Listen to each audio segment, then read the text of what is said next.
Christ.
met her in a club down in Old Soho, where you drink champagne and it tastes like Coca-Cola. C-O-L-A Cola.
Hey, hello, I'm here. I'm just trying to get started.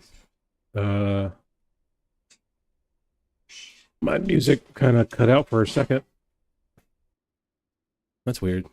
Anyway, I'm going to just play a little bit, maybe, uh, I don't know, do some quests or missions. But I'm gonna play this podcast. It's called the Sad Fan Podcast. Um, it's gonna be something to have on the background.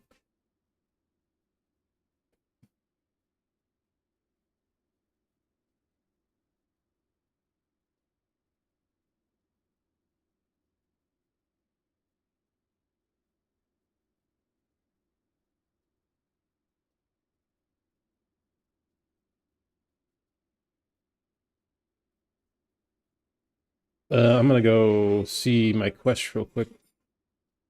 Let me put on yeah, let me go ahead and play it. I'm going to just do shipping real quick. Oh, let me pull up the chat. Oh, I need a Twitch chat. I need a YouTube chat. I need every kind of chat. I just need to talk to people.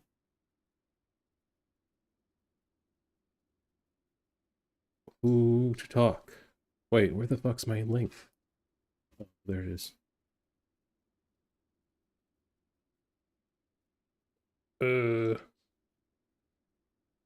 thought I had the YouTube chat. I do.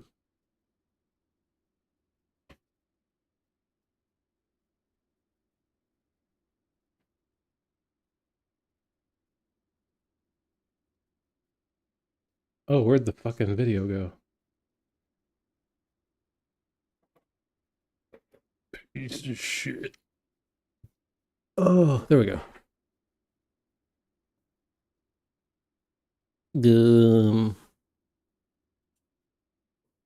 So yeah, they just talk about movies and stuff. One of the podcasters is one of my best friends I grew up with. He's on the far left. Right here. Let's see. He's an artist. Well, he was an artist before me, I guess. He's kind of inspired me, I guess.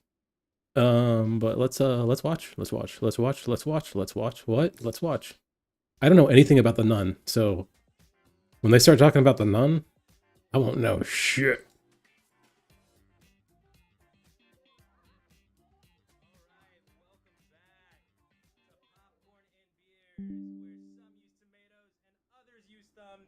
We use the stuff that gets you drunk. So, what are you rocking with today, Josh? Oh, it's not your father's root beer.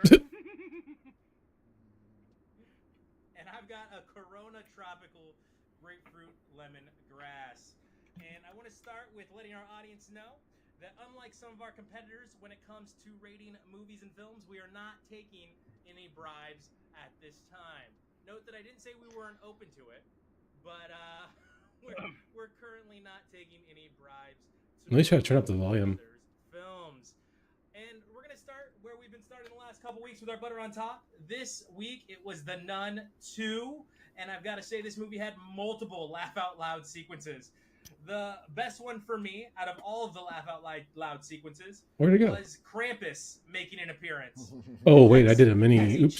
Wait. Shit. 8 through 12-year-old little girls through a hallway for no apparent reason, just Krampus, because I don't know if it's the devil or a demon, but definitely Krampus, and just chasing, he never makes contact with anything. No. But actually, I lied to you. There we go. There is a scene where Krampus finally makes contact with one of the little girl's shoulders, and it also is another scene that in a very crowded theater made me laugh out loud, right? So they're all behind these doors, right? And they're locking the doors, and naturally, when you got a demon with swords on its head sticking out, What? and they're antlers. It's horror. Swords. Oh, figurative speech. Yes. Yeah. So you got to put your back against the door. Everyone knows that. Nothing bad's going to happen, right? So the back's against the door, and of course, inevitably, a horn comes through the door, and bada bing, bada boom, you got a hole in you. Bada bing, bada boom. And what was funny about this, what made me audibly laugh is I immediately thought of Ace Ventura, When Nature Calls, when he gets the spear thrown into his leg, and he stops for a second, looks at it, and goes, because that's what happens with all these girls in this room is they all stare at it Nobody does anything. Nobody says anything. And I'm just gonna post the link in the chat. This is ridiculous. It was, to me, a comedy. If There anyone were comes lots across of unnecessary and is ever scenes, interested lots of odd choices when it came to the in writing, the Sad the Fan dialogue. Podcast, they There post was pretty a often. completely weird sound effects that occurred Upload. that made me think something was going on that wasn't going on, and then a poor person that has nothing to do And with I don't know the anything story about just the gets Nun, brutally but I know a murdered lot about Jacob for no Snyder, so let's see reason. We what never they say get an about it. explanation.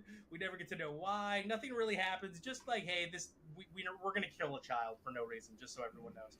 Child has nothing to do with the story, nothing special, but we're gonna kill a kid. So I'm not gonna bury the lead here. I'm gonna tell you right now, it was a popcorn for me. It wasn't the most fascinating film I've ever seen. It wasn't even a scary movie. Just very generic, very formulaic. It went for the jump Jesus. scares. Jordan, what did you think? Yeah, right off the bat, I'm going to give it a popcorn as well. And like you said, there was a mention. You mentioned there's just scenes that don't need to be in there. Didn't make any sense. Like the very beginning, like opening scene. Well, after the the big scary exposition title thing, then it opens on a bunch of nuns pushing a truck in the mud, and it's like, oh wait a minute, 2 minutes of nuns pushing a truck. Here are some wooden planks sitting right there to solve our problem. Like, it just didn't need to be there at all. But there were a lot of funny, just laugh out loud in the middle of tension scenes. Like when the big reveal happens, the main actress, Farmiga, is chasing the demon. Farmiga is chasing. Come on, give me a break on that one. Yeah, they're chasing him down, and she goes, "Wait, stop!" And he just turns and just falcon punches her like super robotic. Nah! And she goes horizontal into a window. Does he flip the other one too? Like, does he like judo flip the other nun onto the ground? Like, she jumps on his back, he's like, judo chop! Yeah. It's so ridiculous. He's just walking around Jean-Claude Van Damming everyone. Nuns. Yeah, Jean-Claude nuns. Van Damme. Hey, brother, what up? And then Hey, the main, Believe Samuel, nothing much. Groundskeeper. Happy Easter. I'm just Oh, and let me not forget. grinding a little bit. Let the audience know that this is a direct sequel of the last Nun movie. So in kind of the weird ways that they try to manufacture a sequel out of a dead storyline, how they go Believe Samuel. semi in the middle. This is just a direct. You can't say the end slur. Stop. If you're unlike me and you actually remember details from the first Nun, which wasn't horrible, it was what you expected. Say another word. Say, So it's just my dear friend, or so if you want to brush up on that one, it will help. my furry friend, Not really. The thing that kept or whatever you say in Italian. The point I was trying to make. Said the guy's name. His name is Maurice, and the song. Some people call me Maurice. Yeah. Popping in my head. I don't care. Couldn't help it. It was the French accent or something really accentuated it. And I felt like it was building up well. It was building up okay to something. Yeah, I love Ninja. Jump scares, purposefully trying to be outrageous and controversial. I play a ninja. I'm a 99 ninja in this game. Climax just was way too much. It's one of my favorite jobs. Everything it had going for it, which was very little, and it just ended weird. I didn't know there's black Italians. Another weird scene that just didn't need to be there at all. So Jordan, you gave it a popcorn, I gave it a popcorn. You made a point to say it was a direct sequel, right? Yeah. Weren't you mad that the head nun just kept doing dumb things? Because in my head I was like, they made a clear point that you've been through this before, that you vanquished the demon the first time, and you're still doing all this dumb stuff. My fault. That you should know better. No worries. Yeah. Yeah, definitely. I mean, she has to be all, and it's just, I think it's just her as an actress, like her character. She's in a lot of scary movies and stuff. She's just like the kind of naive, doe-eyed, like, kind of, they didn't want to make her be like full-on nun hunting Jamie Lee Curtis hero. Yeah. Well, she chases a ghost boy for no apparent reason. Yeah. But anyway. In a movie or in a world full of good horror writing, would you say that this movie had none? Huh? I'm not original Italian. Oh, are you Sicilian? But I like it. Yeah, I would say that, Josh. I would say that this movie had none. Now, Josh, speaking Hi. of chasing ghosts. Ooh. You had the drunk classic this week, Yeah. and you went with Jacob's Ladder. Jacob. Suspiciously, like Jacob. many of your choices, a very similar film. But talk to us about it because this. I'm movie playing, is- by the way. Yeah. Oh. It's a movie. This is actually What are you only the second playing? time I've seen it, and I'm really glad I saw it the second time. So let me start with that. Maybe in a few years, you guys revisit this movie and you'll look at it a little differently. Maybe. I don't know if you liked it or not. But I love this movie. It's stuck with me a lot.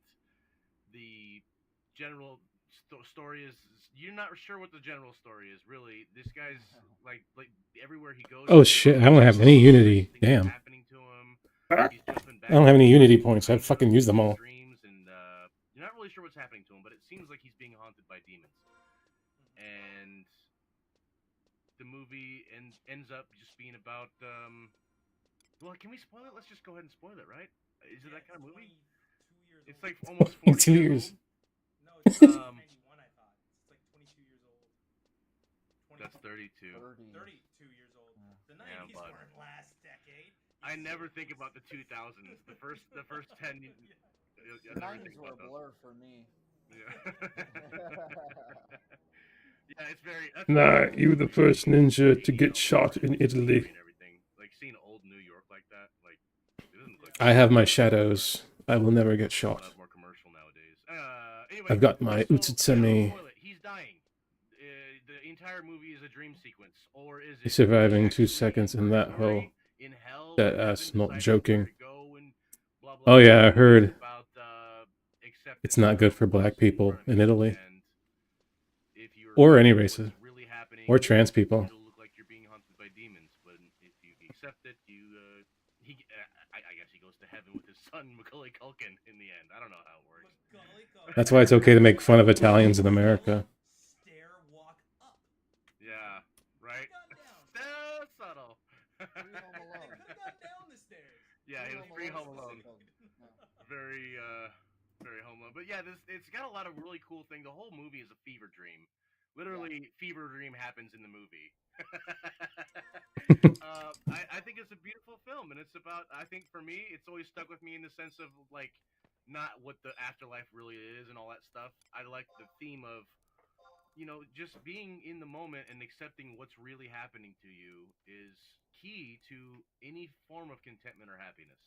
If you just hate your surroundings, hate your situation, you're gonna be haunted, and that's where rock bottom is and all that stuff. So it's more of a uplifting movie, despite everything about the film being ugly and greasy and snap cuts. And I think it's the movie that invented that super fast motion head thing.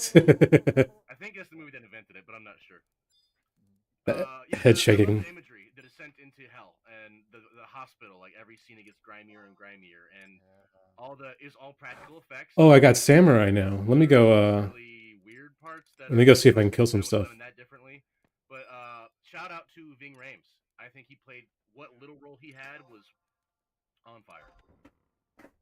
Popcorn. As soon as you step in Italy, you dead. Oh, look at that! I like the popcorn too. Good for you, Josh. Dang. I'll have to bring I found it hard to manufacture notes, bodyguards. or like too many actual solid thoughts because I didn't know what was happening. Like, Oh, yeah. 15 minutes of the movie was like something else was like, what is happening here? I'll hire the hitmen, So the good my ones, notes are, the ones you see in the movies. is a strange looking man.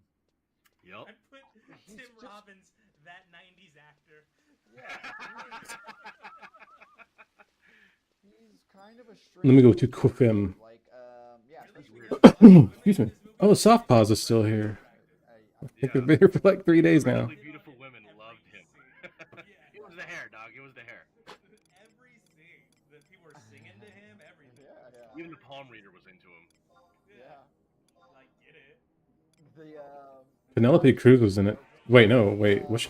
No. I'm an idiot. super stoked Wait, that what? It opened like Vietnam War. That is like so right up my. That's your No, stuff. she's not in it. alley. That's I'm my stupid. stuff.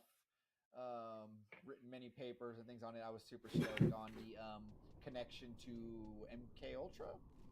Oh shit. Mhm. Say I'm some sort of I call myself some sort of expert on this. Yeah. MK Ultra, yeah. Super interesting stuff there. I really like that. I guess it did give you a little bit of closure for what it very leaves you a little open ended, a little guessing like what has actually happened here. Um, They literally walk upstairs. yeah, so like, Literally going to heaven. They ran out of budget, dog. yeah. Literally, it is. That's the ending. Yeah, the Jacob's Ladder. They just walk upstairs. That's how it ends. And No, then they go, "It was a dream the whole time." It was all a dream. Yeah. and it was a dream the whole time. Spoilers. Do some internet research and of James. and Oh, really? without being too deep, it kind of relates to what my idea of what may possibly dying might be like. In that all these things happen in it's really happening in a matter of an hour. But All it's these years things for are him. happening and but it's years for him. Like it's like when you go to sleep and you feel like you've blinked and you wake up. Yeah. And it's 8 hours have gone by. Yeah. It's like that's kind of what it's been like. Time is moving differently. I think this was really I'm losing the word, but just an adventurous, like a risky, adventurous, like Yeah. they really went for it on it. It's a great plot off creativity. I'm gonna give it a popcorn and a beer. Okay. Nice, dude. Popcorn and a beer. I also Yeah. gave it a pop one. There is a scene that is very much like 12 Monkeys. And I was like, oh wow, Josh has a style, a type. He's like, Yup. is this hell? Is this real? Is this fake? I love that stuff, dude. If you 100%. black and you in Italy, everybody will be looking at. Yeah, I've seen I don't just walk down some women posted videos of them in restaurants and people just looking at them. Nothing For bad real. can happen on these subway tracks in the middle of New York, one of the busiest subway towns in the By the world. way, I It's a love that metaphor. lady.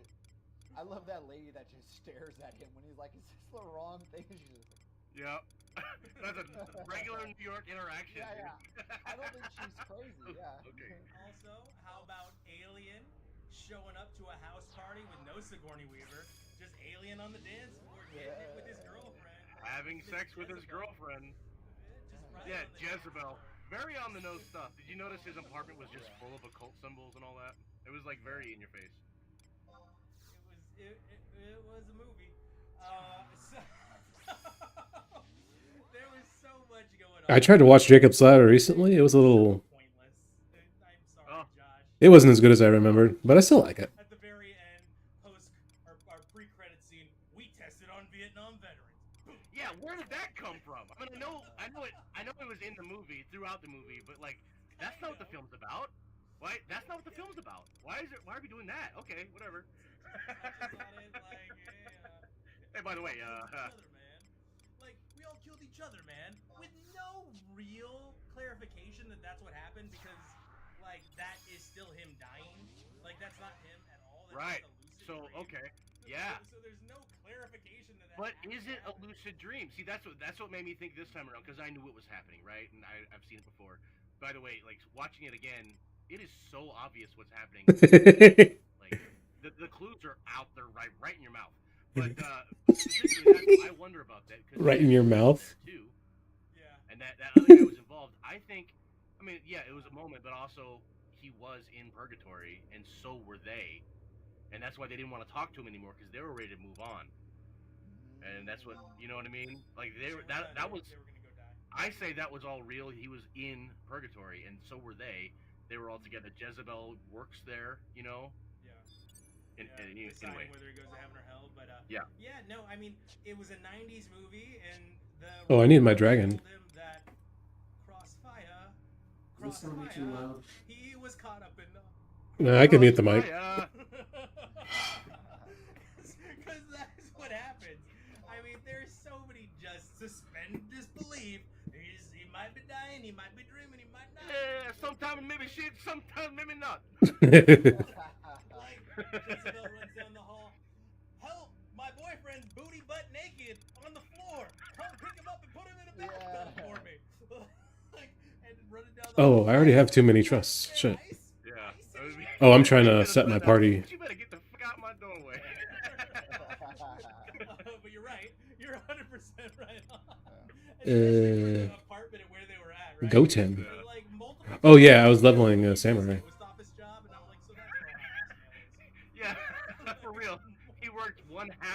Leave early, he said. but also talks about how much overtime he picks up. It's Right. it's a lot. Hmm. The Vietnam opening was pretty cool. Sean Penn is in it. I don't know if you guys saw that. Yeah. Sean Penn is in the movie. Wow. But it was a pop plus one. It was Pop plus one. interesting, Very, Well, I'm glad you very liked it that much. 90s. But Very 90s. Yeah, it wasn't a bad movie. It was just silly. It was just a little silly. Yeah. But as always, let's go over what we were watching, Jordan. Jordan, what were you watching this week? So I got to watch You Are So Not Invited to My Bat Mitzvah. And I on covered that Netflix. last week. And so, you covered it so last interesting. week. Keep it short. It's a popcorn and a beer. Okay. I think this movie was just kind of Adam Sandler's like a therapy project for his daughters getting older, maybe, you know, Okay. trying to connect with them and have some fun before they, Sean Penn. I'm playing therapist here a bit. I sound old. Sean Penn was in Jacob's Ladder? Kids What? are weird I didn't know that. things, and I They don't suck. understand them, and I'm afraid suck. for the. Or did he mean Tim Robbins? I think we'll be okay, but I am afraid for the future. Dude, my HP is high. Shit. It's Uh, higher Plenty of subbed with Sandler versus Facts and some cameos. Samurai. Not too much, but there's some. Buscemi? If you love that, Yeah, actually. Buscemi Nice. is in it. Yes. Love Buscemi. Italians should listen I love to that Sublime the more. Guy from the Zohan, his little buddy. Maybe they'll be the less disco racist. Guy gets a little a call. Racism is It has its schism. moments, but it's still just a cheesy, corny, simple. I forgot the movie, lyrics. A popcorn and a beer. Definitely not made for us. No. Racism is schism, something, I something. also I'll got bust to your lip, I watch think. A little reality TV, little dating reality TV, so we can get a little bit of that sprinkled into our show here. Sure. I watched Down for Love, and it is Down for Love. I made sure I Googled it. That is the correct title on Netflix. It is where basically they're Racism is schism on a tip, on a serious tip.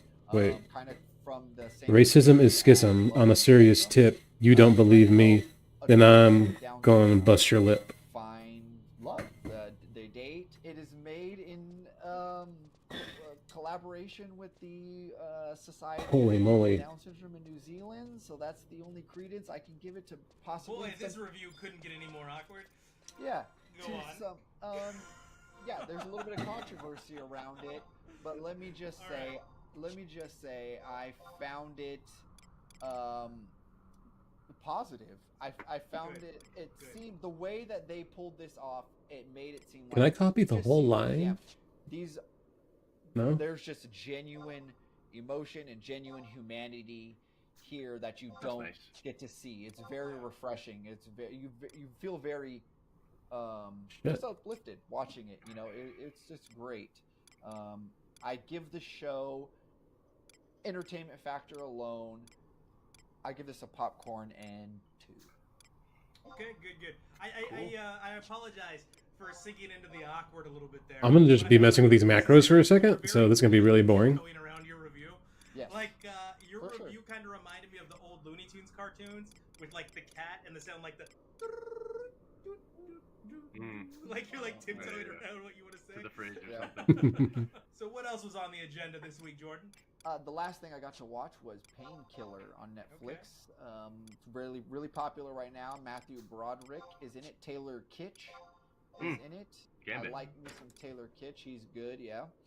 It chronicles the nefarious rise of and fall of the drug OxyContin, which has exactly Oh, fallen. shit. It's still being prescribed to people, hopefully in a more responsible way. I doubt it. It's not being But- shoveled at people anymore as much. Yeah. OxyContin, if you don't know, is essentially heroin. Awesome.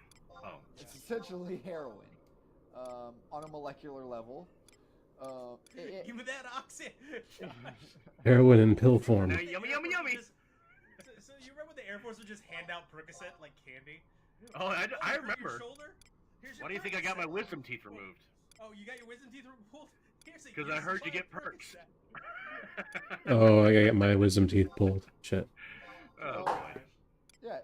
Oh boy. It gives the account of every branch of Purdue Pharma that manufactured OxyContin, from the supply chain, CEOs, sales reps, the doctors involved, and it gives you like one specific account of a man who was sort of a poster boy for them. That's Taylor Kitsch. He was like an early poster boy for them, and just how his life spirals and crashes and burns so hard. That's the really depressing part of the show. But overall, they managed to inject some like dark humor and just some weird stuff to kind of bring up the entertainment factor, mostly poking fun at the ridiculously shady business practices that they get away with. Matthew Broderick plays head of Purdue Pharma, Richard Sackler. No one goes to jail for any of this in Purdue. Wow. Yeah, they just paid like a $1 billion fine or something like Which that. is a slap on the wrist for them. They're still. I think it was like 500 million. I don't think it was even $1 billion.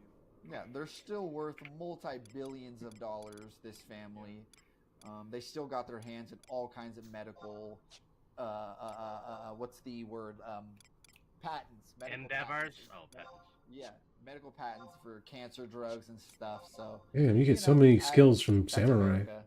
Slap on the wrist. Shame on you. Don't do it again. Gambino. Yeah, This is America.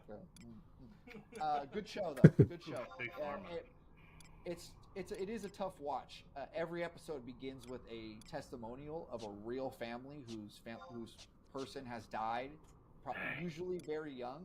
Oh, That's shit. that's a very difficult. The way It's it like opens. Yeah, It's like the opposite of Band of Brothers. Like, I don't want to. It's very respectful of them to do that, but I feel like it was a very Oh, fuck, I forgot to buy food. gratuitous choice Gratuitous? integrity. Like, it showed a lot of integrity Yeah. for Netflix to Okay.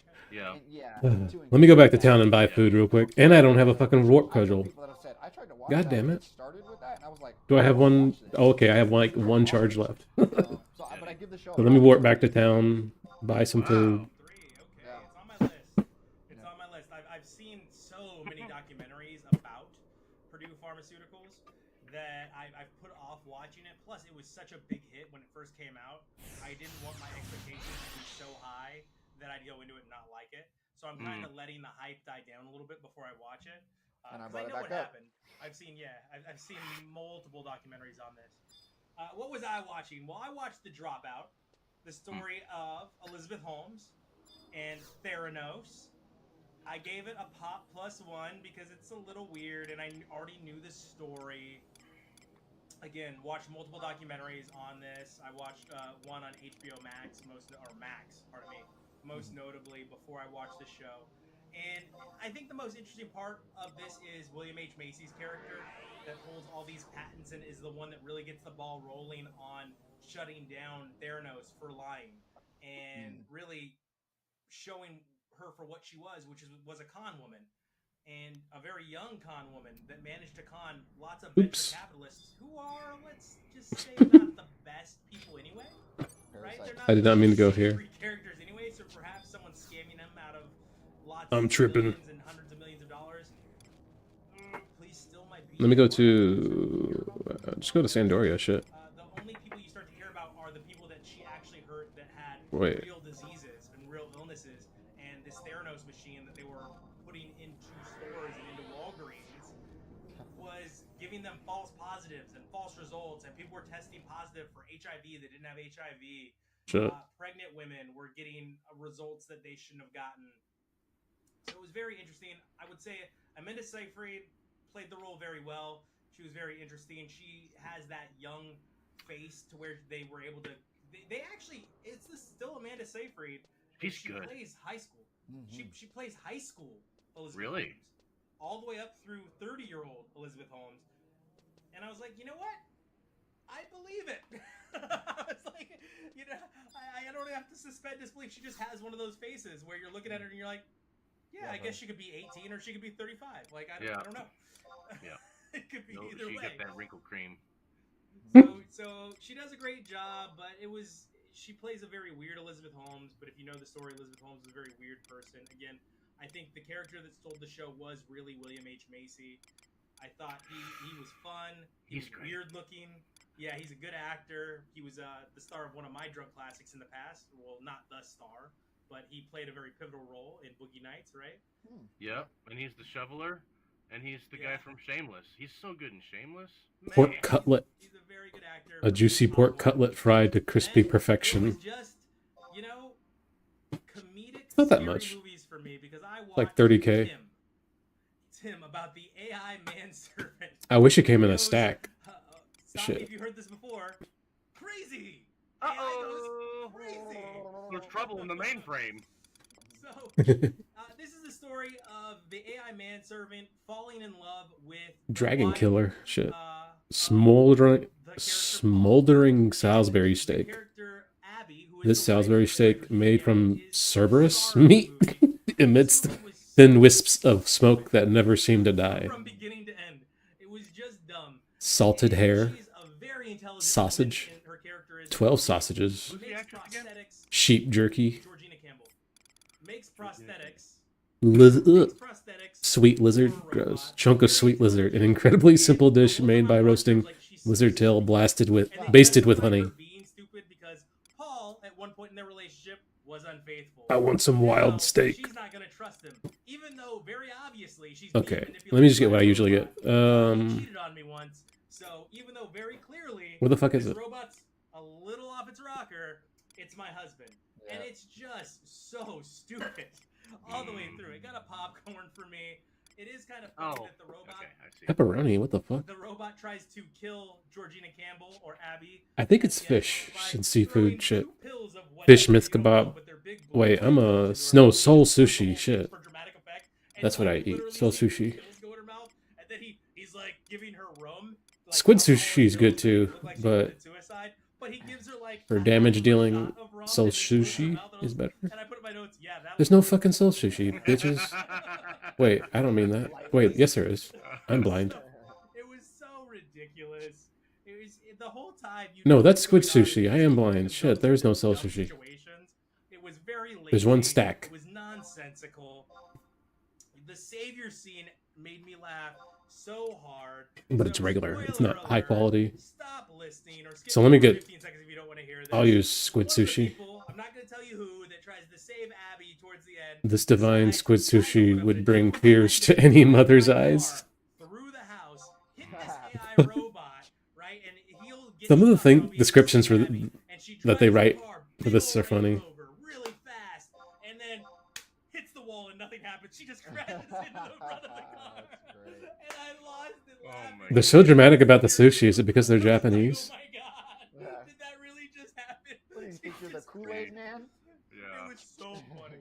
It This was goes back so to funny. you laughing about the nun. You know, like any bad horror movie is a great comedy. That's just a Yeah. fact. Oh, let me buy a new warp It was cudgel. fantastic.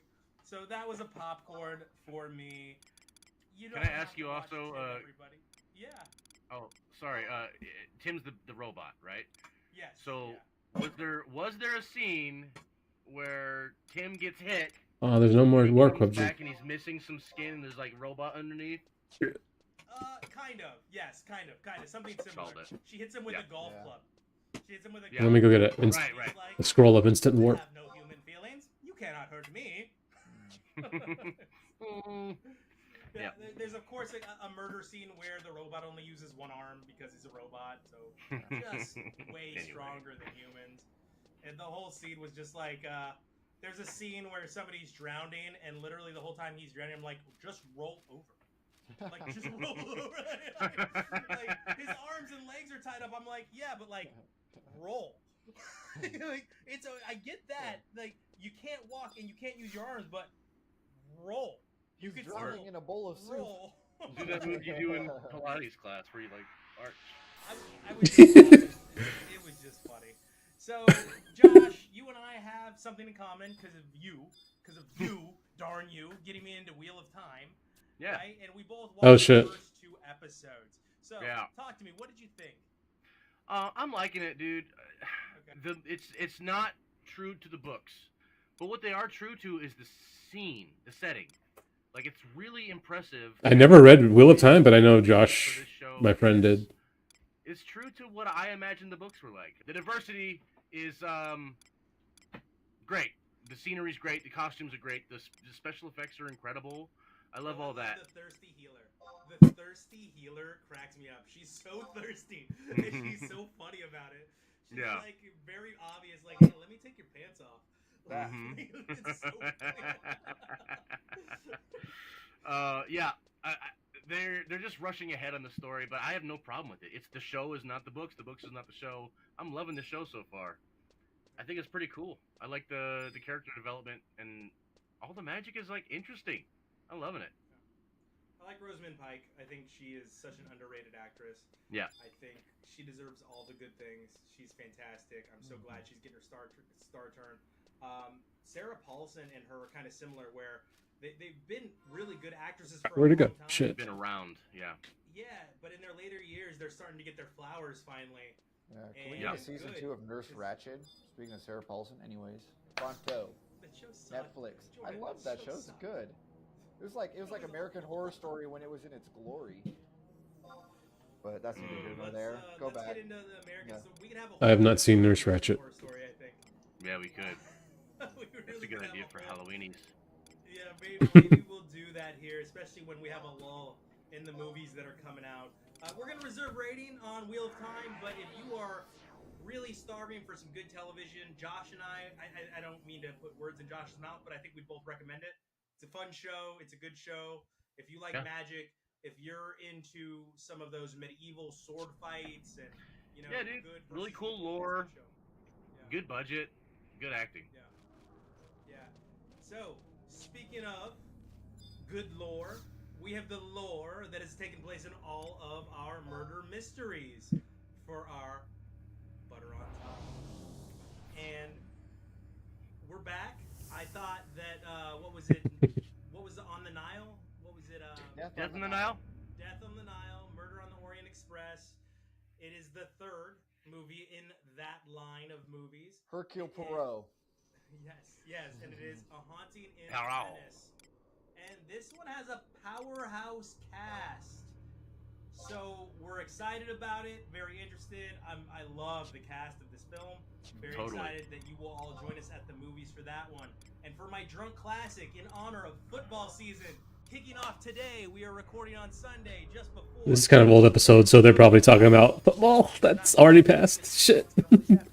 But Lucas is going to be my drunk classic, starring I Charlie think baseball Sheen just started. and Corey Ames. It is a film called Lucas from the 80s. All right? So it looks like neither one of you have seen that film, as both of you just have That Never puts us even at vaguely 6, heard 6, of and it. 3. Me and Jordan have 6. Bryce got 3 now. But in I'm not honor down. of football season kicking off, we are going to watch an 80s football film called 80s. Lucas, starring Corey Ames and Charlie Sheen. I'm going to You said you were picking predict. a football Corey movie. Game. You said you were picking a football movie. I was hoping it was Gridiron Gang. I'm just kidding. Gridiron Gang. That was totally Little Giants. Right, yeah, Little Little Giants. Oh my god. Oh my Any god. Given Sunday, where we get Pacino. Lucas. Nope, it is Lucas from the 1980s. I guess I'll have to watch that. I've never watched that. Thank you all for joining us this week. Jordan, where can they contact you? At Popcorn and Beer. It's an 80s movie? And as always, you could reach us at the SadFan Cast and the SadFan 12. Make sure you follow the show and our other properties on the SadFan Podcast Network on YouTube, to include Gorp. And Josh, where can they access Gorp? At Gorp Show. At Gorp Show. Thank you all so much for watching or listening every single week. We appreciate you, and we'll see you at the movies. As always, you get the popcorn, and we'll bring the beer. Yum, yum, yum. Yay. What's next? Racist. That's funny. Racism about Resident Evil 5 is a follow-up. DSP. Ew.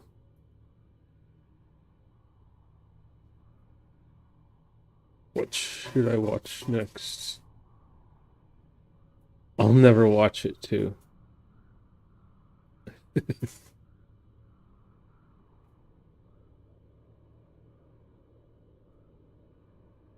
Clips before horror. Uh-oh. What is up with my algorithm? A sharp decline? Alien? Horror Ridley Scott in his series?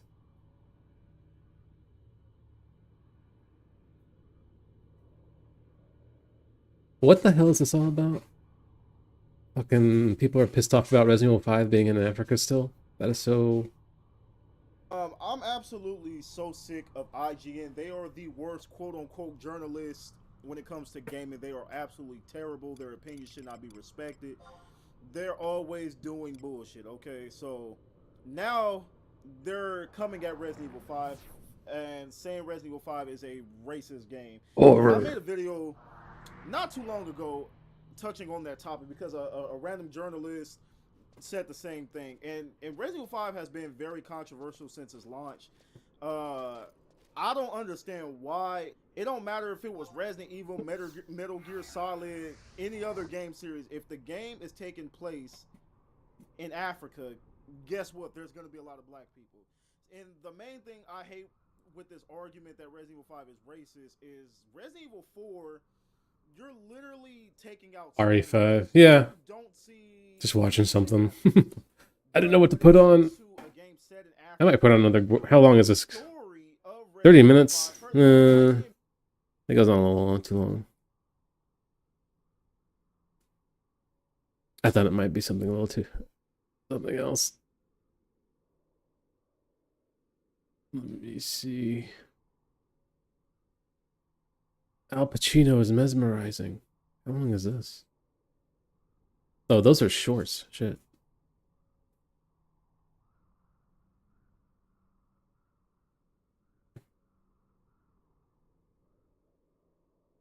I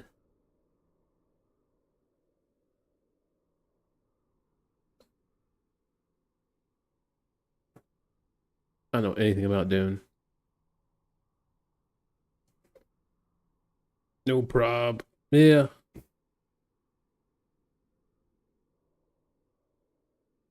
Not that I even had to watch anything. Oh, they mentioned something I'm kind of interested in. That I would not mind having in the background.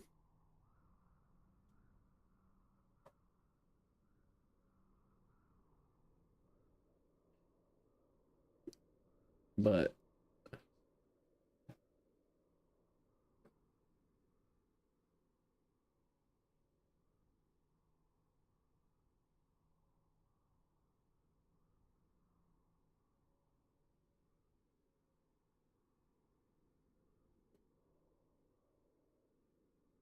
ew, what's up with that lady's eye? Oh wait, I know what I want to watch. Let me watch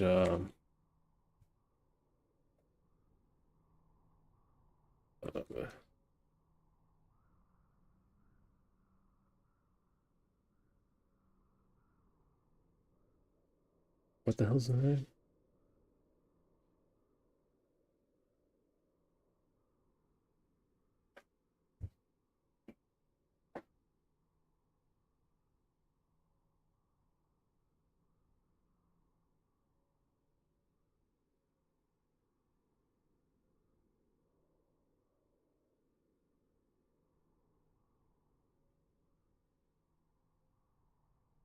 My computer's so slow.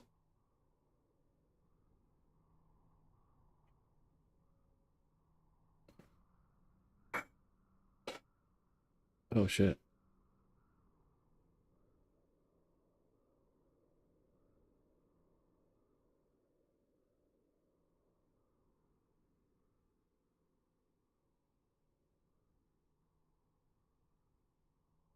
Cody Rhodes.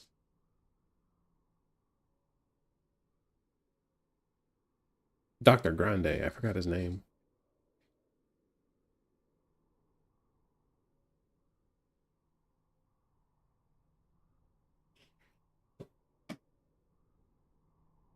Hello, this is Dr. Grande. Today's question is, can I analyze the case of Sean Combs? Just a reminder, I'm not diagnosing anybody in this video, only speculating about what could be happening in a situation like this. If you enjoyed this video, please like it. I love to watch boring stuff, I'm sorry. Consider supporting me on Patreon. I will put the link to Patreon in the description for this video. First, I'll look at the background of this case, move to the timeline of the controversies, then offer my analysis. Sean Combs was born on November 4, 1969, in New York City. He was raised in Mount Vernon, New York. In 1987, Sean graduated from a Catholic high school. He attended Howard University, but dropped out after his second year. In 1990, Sean started working for Uptown Records in New York City. Oops, I don't want to use this. He became a talent director. In 1993, his employment was terminated. Oh shit. Sean started his own record label and ended up working with many well-known rappers and singers. In 1997, Sean recorded his own single as a rapper using the name Puff Daddy. This same year, he released his first album, which was very well received. Over the next few years, Sean went on to have a successful career. He produced several studio albums, was featured in movies and on TV shows. He started his own clothing line and went on several tours. He changed his stage name twice, going from Puff Daddy to P. Diddy, and then from P. Diddy to Diddy. Puff Daddy, P. Diddy, and Diddy. In addition to 3 his fucking success names. in the music industry, Sean has repeatedly demonstrated a phenomenal ability to attract the attention of law enforcement and to be involved in litigation. Here are just a few examples of various civil and criminal matters that Sean has been involved in. In 1991, Oh, Sean shit. promoted a concert in a gymnasium at City College of New York. More attendees showed up than were expected, and 9 people died in a What? stampede Shit. to get into the gymnasium. An investigation revealed that Sean hired inexperienced security guards. Shit. He settled several lawsuits from family members of those who died. In April 1999, Sean was charged with assault after attacking a record executive with a champagne bottle. He pleaded guilty to harassment in September of that year. In December 1999, Sean and his girlfriend at the time, Jennifer Lopez, were at a club in Times Square in Midtown. Oh, I Manhattan forgot he when dated the incident J-Lo. occurred. Sean was arrested after the police found 2 firearms in his vehicle.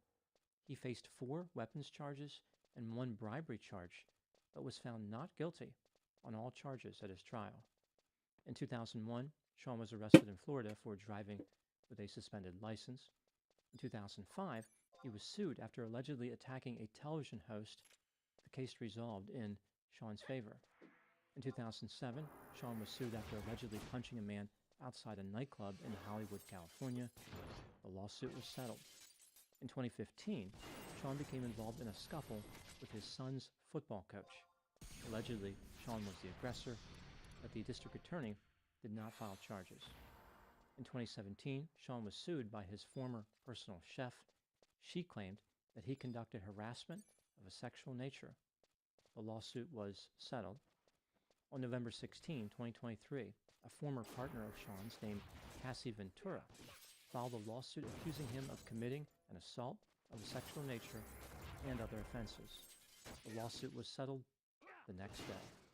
A few days later, on November 23, a second woman filed a lawsuit against Sean, making a similar claim. She indicated that he attacked her in 1991 and shared a recording of the incident with music industry workers. The same day, Sean was hit with yet another similar lawsuit from a third woman. She claimed that Sean and another man attacked her over 30 years earlier. On December 6, 2023, Sean would once again find himself accused of assault of a sexual nature. A woman said that he offended against her in 2003 when she was 17 years old. On February 26, He's so fucked up, 2024, dude. a music producer named Rodney Jones filed a lawsuit claiming that Sean subjected him to misconduct of a sexual nature. Sean released a statement in response to many of the lawsuits which were filed against him. He said, quote, "Enough is enough. For the last couple of weeks, I have sat silently and watched people try to assassinate my character, destroy my reputation, and my legacy. Sickening allegations have been made against me by individuals." What legacy? For a quick He was never a good let me rapper. be absolutely clear. I did not do any of the awful He things. wasn't a good singer. I will fight for my name, my family, and for the truth. All he did was produce. It would appear as though the federal government was If you want to give him any kind of... enough is enough sentiment. On March 25, Hmm. It doesn't even matter because it's all fucking fucked up. Properties connected to Sean Combs in Los Angeles and in Miami. Jesus. Sean was confronted in an airport in Florida the same day, and his phones were seized. However, officers allowed him to leave for a planned trip to the Caribbean. The government indicated that the raid was connected to allegations involving firearms, illegal narcotics, and offenses related to sex.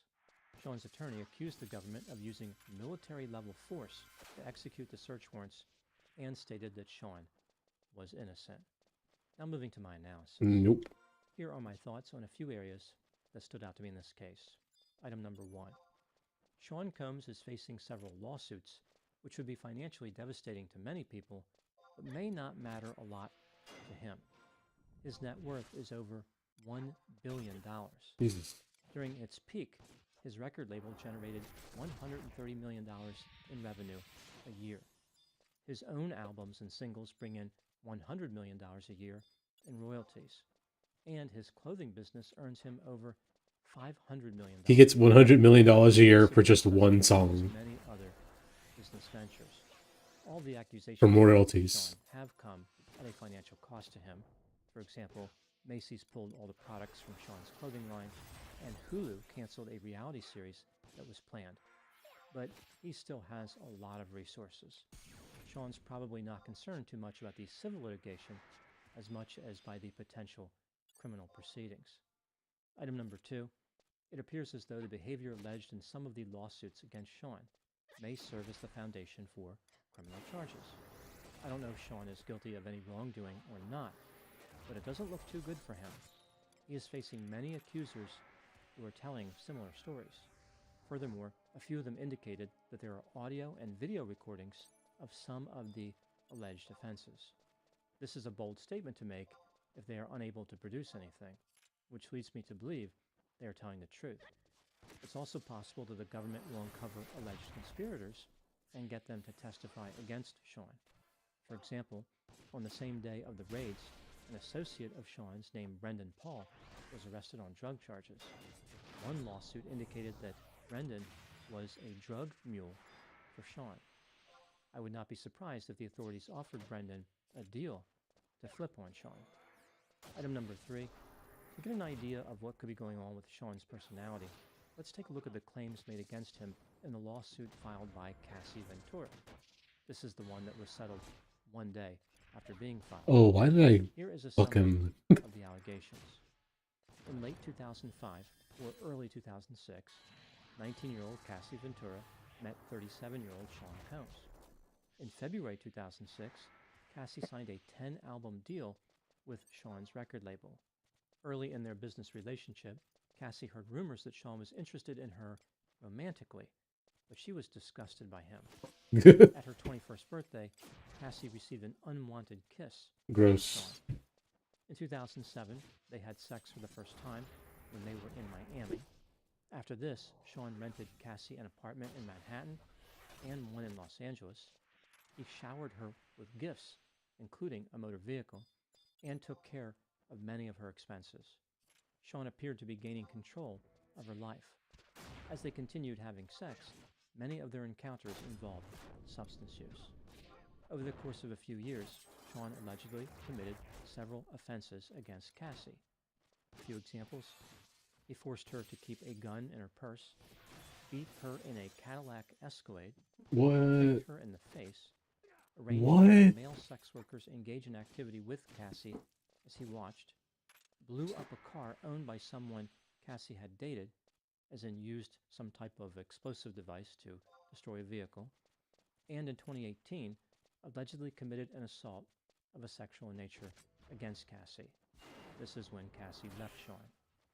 In the description of the allegations, Cassie indicated how powerful Sean was. He was aggressive, surrounded by enforcers, and impossible to challenge.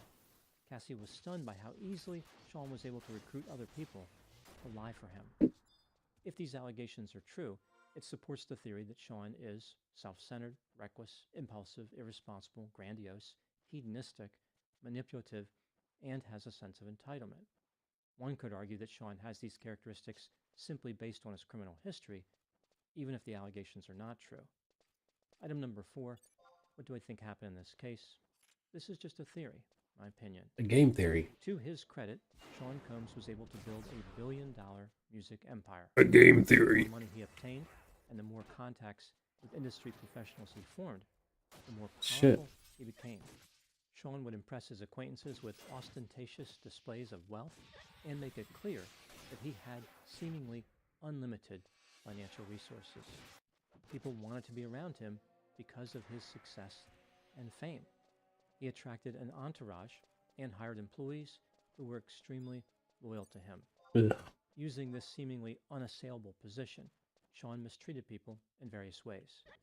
In my opinion, most of his accusers are probably telling the truth, and I wouldn't be surprised if criminal charges are on the way. The federal government typically does not raid properties of innocent people, although one never knows. Throughout Sean's history, he has been the target of many allegations which were ultimately not proven. For example, attacking people, possessing weapons, and having any discernible talent. Maybe all these allegations against him were fabricated and will represent yet another astonishing victory for Sean.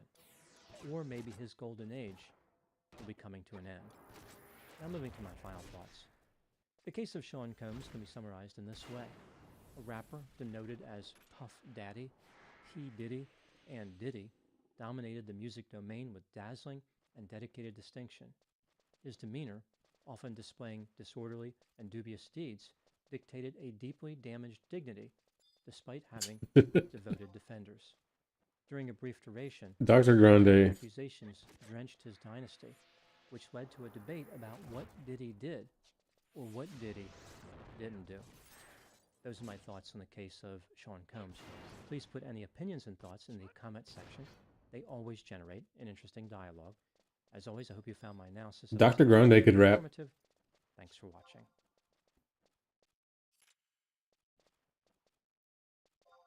Oh, now. Crazy P. Diddy.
Fucking mosquito.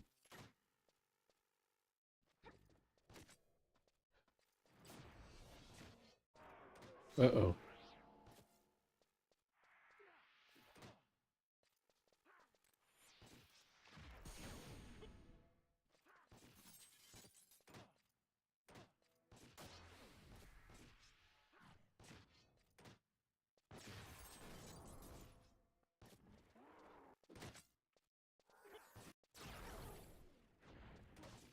Hmm.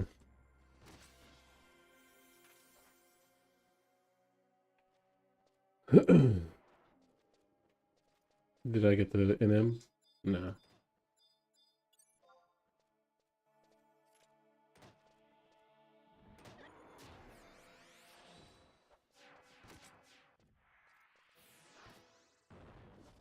Everyone acts differently when nobody's looking. The fact that no one will know makes us comfortable and allows us to entertain all sorts of absurd thoughts and activities. But what happens if someone spends years or even decades without engaging meaningfully with another person? What sort of dark recesses and warped beliefs does their mind access if they feel nobody cares either way? That's what we'll discover by learning the grim story of Randy Stair, a man whose isolation led to a bizarre obsession with Danny Phantom fan characters and ultimately a massacre. This is the Danny Phantom Killer. 24-year-old Randy Stair. YouTube videos of Stair preparing for the attack. It's fate. It's destiny. It's me, Randy. Randy Stair. What happened? What the fuck happened, man? Swear to God. Every time I get to look at the clock, I always see her. I got it! 2 Mossberg 500 shotguns! If you're watching this, I'm dead. I'm sorry. Well, Jesus Christ.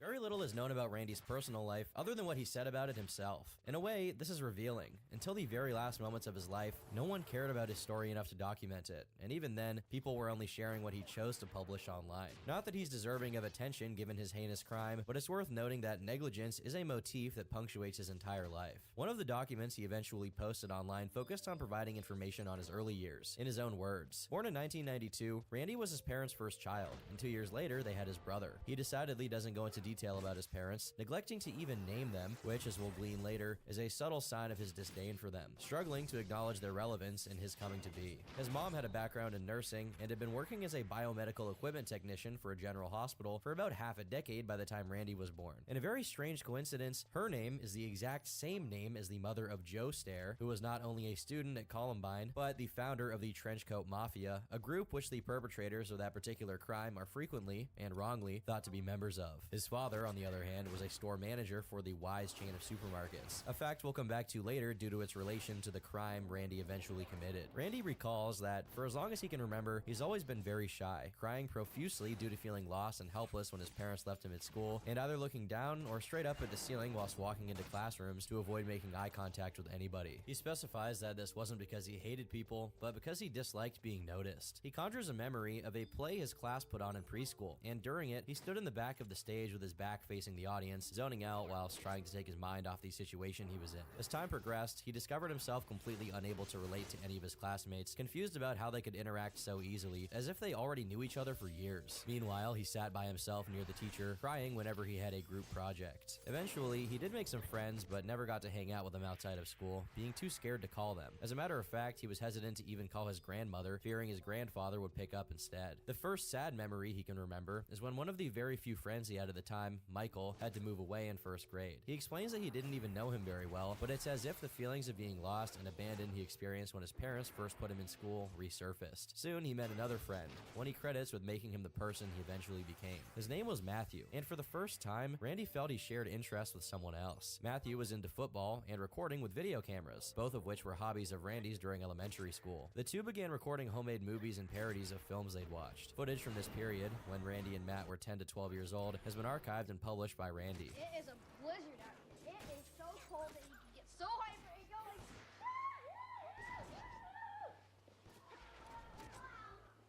This is a great day for snow.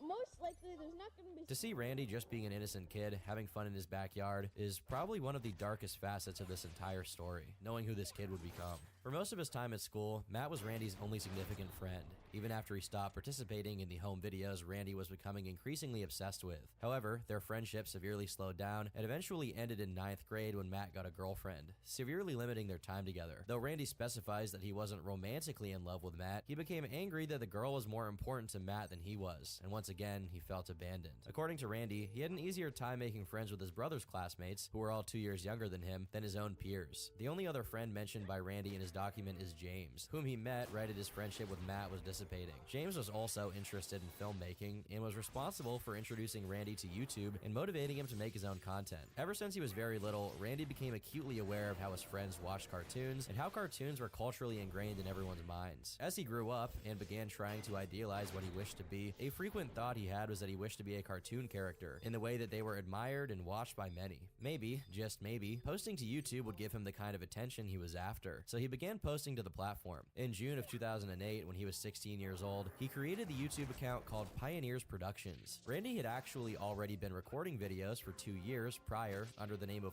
Point2122, but they weren't really formatted in any way. Over the course of 2 years, he transitioned from plainly recording life events like the flood at his grandma's place or him and his friends playing dodgeball to mimicking the kind of content that was successful on YouTube at the time. In one of the earliest Pioneers Productions videos, called Randy on Christmas, Randy can be seen wearing a Fred t-shirt. The very first YouTube channel to get 1 million subs was actually Fred, whose videos consisted of a middle schooler doing very rudimentary sketches with his voice pitched up. Its success is partly due to it being the first channel to capitalize on the kids browsing YouTube at the time, one of which happened to be Randy. Being enamored with the format, his earliest stuff is structured very similarly. Another admitted influence and inspiration during this time was Angry Video Game Nerd, which was evident given the introduction of extensive curse words in the videos. The videos from this era are pretty uneventful in and of themselves. Randy was just oscillating between conventional skits and mimicking the popular YouTubers he liked. While his online presence was pretty run-of-the-mill for a kid his age, his internal life was changing radically. As he himself put it, "I've been attracted to girls since I was in late 9th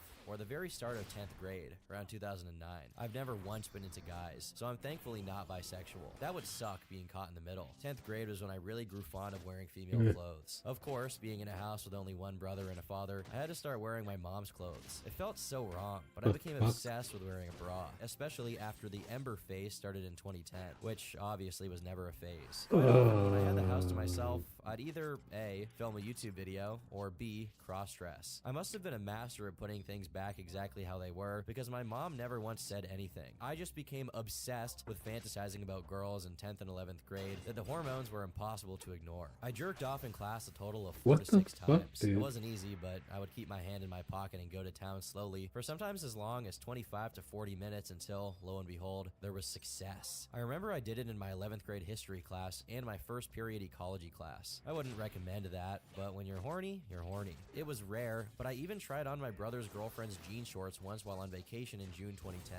Anyone who's anyone can say, "Oh, Andrew's a pedophile." It's called discovering yourself. It's not a crime. Do I go around stealing girls' clothes to wear? No, I don't. I don't tie them up in my basement either. But words cannot even remotely describe my love for girls. Yet, here I am in a filthy man's body, seen as a dude. I'm one of you, not a male. Every time I'm in a supermarket or in a retail store, I can't take my eyes off the slim teenage girls. I see them and think, why wasn't I born that way? And I break down on the inside. I wanted it, I never got it. I prayed for it, I never got it. I dreamed to have it, but I woke up repeatedly. I was destined to exist in a female's body. And the thing is, I don't want to be with girls. I want to be them. I'll gladly live and die a virgin. I respect girls too much to just use them for sex. People like that disgust me. The thought of screwing a girl disgusts me. Sex is disgusting. I am forever destined to live in isolation until I die.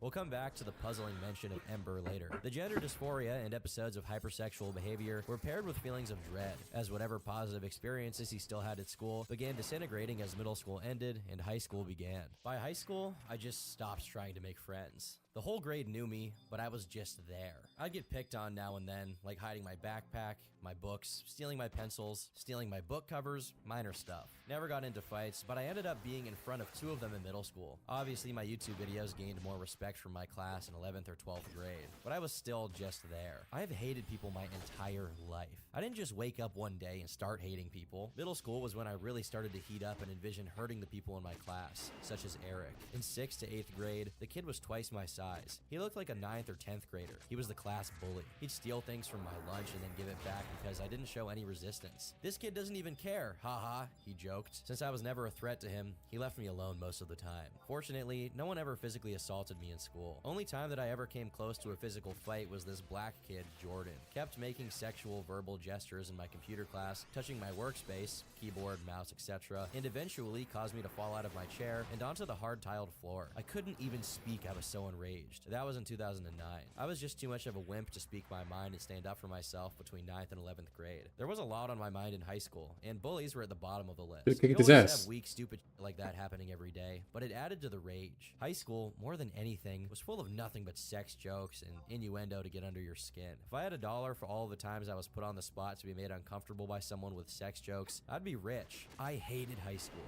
yet I miss it a lot. I don't miss the tests, but I miss the bubble we all used to live under. In one of the videos he published later, he elaborated on this topic. I still got through, you know, middle school and elementary school and all that. But once I got into high school, it just became endurance. That's what it felt like to me. I just did not want to get up and go to that school. I wasn't living. I feel like I never like lived, and I didn't want to either. That was the other thing. I thought about suicide in high school. That's when it really started entering my mind like a lot. And I just like started to grow like attached to like darker stuff. The thing that really started to push it was like when I started doing bad on all my tests and got bad grades and had to get tutored and started to prepare for college and having no idea what I wanted to do. And it was in 2010 when I really legit started to think about doing it, because I didn't want to go to college. I didn't want to get a job. I didn't want to live on anymore. Despite the internal struggle Randy was suffering from during this time, his online presence continued. As I mentioned, he did begin to curse a lot during videos, but given the popularity of channels like Smosh, Tourette's Guy, and the aforementioned AVGN, during this time it was extremely commonplace. As far as Randy's viewers and friends were concerned, nothing had really changed. In March 2009, his channel was actually commented on by Fred himself. If his passion for producing video content wasn't enough, being recognized by one of the people he idolized at the time, even if just in a meager YouTube comment, definitely gave him the validation he needed to dedicate himself to becoming a full-time content creator. His online presence immediately spread out to other websites, and while we don't have any remains of his activity on sites like MySpace and Justin TV, which is what Twitch used to be called, we do have an archived version of his Twitter from around this time. On it, he exclusively talks about making his videos and following the Dallas Cowboys, one of his longest obsessions, as seen in many videos he recorded in his basement, where the walls are covered in Cowboys memorabilia. Ugh. The Cowboys. This clip is from an interview he gave to another small channel in the latter half of 2009. Around the same time, Randy was a part of another channel called Fat Ass, an obviously Jackass-inspired stunt and challenge channel. This channel seems to have been preserved in its entirety and is still up on YouTube as of writing this video. 2010 started out with Randy emulating another of his early YouTube influences, Make Me Bad 35, particularly his Mr. Wooden Alligator video, which Randy reproduced almost verbatim, but with a toy horse head on a stick, which he called Mr. Horsehead. After a few attempts at engaging with Make Me Bad 35 by making compilations and edits of his videos, he eventually got his attention. The two then made a collaboration video called Mr. Horsehead Meets Mr. Wooden Alligator, which was edited and posted by Randy. Well, it isn't my problem that you lost your precious toy. Oh God, I see him! He's on my face! Due to how big Make Me Bad 35 was on YouTube at the time, despite the abysmal quality of the video itself, within 3 months, the video had over 50,000 views. While not really huge, it wasn't insignificant by any means, especially for a YouTube channel as small as Randy's. As of November that year, he was on his way to 7,000 subs. Despite having taken a step toward his ultimate goal of becoming a YouTuber, the many issues present in his personal life continued to flare up. It's at this point that Randy becomes infatuated with Ember McLean. Ember is an antagonist for Danny Phantom, who, after tragically passing away in a fire, comes back as a ghost rock star that uses music to hypnotize people. She's pretty obscure, only appearing in 10 out of the 54 episodes of the show, but regardless, from the very moment Randy saw her as a little kid watching the cartoon, he claims he felt a spiritual connection with her that he couldn't quite explain. Over the years, it slowly faded into the back of his mind as he got carried away with other things, such as his passion for video making. However, it's around 2010 when he's going through a period of low spirits that she violently resurfaces, bringing with her a whole set of interests and passions, albeit things that were not very good for Randy. The movies he listed as his favorites on his YouTube channel are almost exclusively horror movies, and his music taste also fits the bill for an angsty teenager developing an interest Meet in the MMorpg. Fockers. However, the truth was much more disturbing. This is when the whole Ember thing started, which you may or may not know what I'm talking about yet. But if you watch my cartoons, I've told you about her before. Like, if you look on the poster behind me, those were inspired by Ember McLean, which is a ghost from a TV show called Danny Phantom. This woman always connected with me. Ever since I first saw her, something changed. And it wasn't like I grew up or anything like that. Like, I realized, oh my gosh, I'm attracted to girls and all this. No, it just, something changed. It was like a spark. And it just connected with me, it made me feel warm inside. And it felt very familiar, which was strange. It was like I'd seen her before. And at the time, I was like 13. I just grew attached to her, unlike anything I ever had in my life. It was like my first crush, and it's a cartoon, you know? It's kind of crazy to think of it that way, but that's the truth. And whenever I, like, started feeling down and depressed, I thought of this character. Like, in later high school is when she started to come back into my life. Like, I watched Danny Phantom in middle school, late middle school, early high school. It's just a fucking imaginary friend. Just say that, you fucking and once loser. 12th grade rolled around is when I started to get, depressed and venture off into this darker A area. lot of kids have them. I had them. Girl was just there all the time. I didn't fucking want to kill anybody. And the character's backstory was she died in a house fire, and she made this song called Remember. It's a song that basically sums up her death. And I couldn't stop playing it. Ugh. It hypnotized me. It changed me. After his interest in Ember resurfaced during the 12th grade, it went away almost completely as he graduated high school in 2011. As he mentioned in his diary, despite how much he was suffering during it, he ended up missing high school a lot. Perhaps the only reason his suffering was so noticeable while he was there was the fact that being at school contrasted his negative internal state with other people who weren't going through the same issues he was. At home, there was simply no standard to judge, but he was still dealing with the very same problems, just without showing symptoms. Randy describes graduation as a very positive experience, as it's almost as if missing high school gave him something real to yearn for, consequently sapping the hold his obsession with Ember had over him. Today is graduation day. It's just, I can't believe how fast these past 13 years went. It's like, oh my god, it's over. Randy eventually referred to this period in 2010, during which his Ember mania was at an all-time high, as the darkest days of his life, and the beginning of freshman year in college in 2011 as the best year of his life overall. Oddly, it's almost like he acknowledges that his fascination with Ember isn't good for him, and it's just a result of uncontrolled negative emotions. He all but says he'd rather live the normal life he got to briefly experience in 2011 before ultimately rationalizing his fixation on Ember as something inevitable that he simply has no chance of stopping. On YouTube, he attempted a few times to recapture the spark from Mr. Horsehead videos, but to no avail. It was clear that the only reason the first video got traction was because of Make Me Bad's appearance in it, so much so that another video on Randy's channel, in which he's apparently interviewing him, was his second most viewed video at 14,000 views. Unfortunately though, I wasn't able to find an archived version of that video. There's not a lot of archived activity dated to 2011, but we do have a video he made in June of that year to celebrate the 3-year anniversary of his channel, wherein he tells his audience about his journey to having 8,000 subscribers. Apparently, his usual sketch content had actually given way to regular vlogging, and we know this not because of an archived snapshot of his channel from this time period, but because Ray William Johnson, of all people, said so. After reacting to a video of a guy being run over by 2 cars, he specifies that this took place in the driveway of Randy's grandpa. A couple of interesting things about this. One, the Nice. kid who originally posted this actually vlogs regularly on YouTube, which usually isn't the case for people who post these videos. And good for him,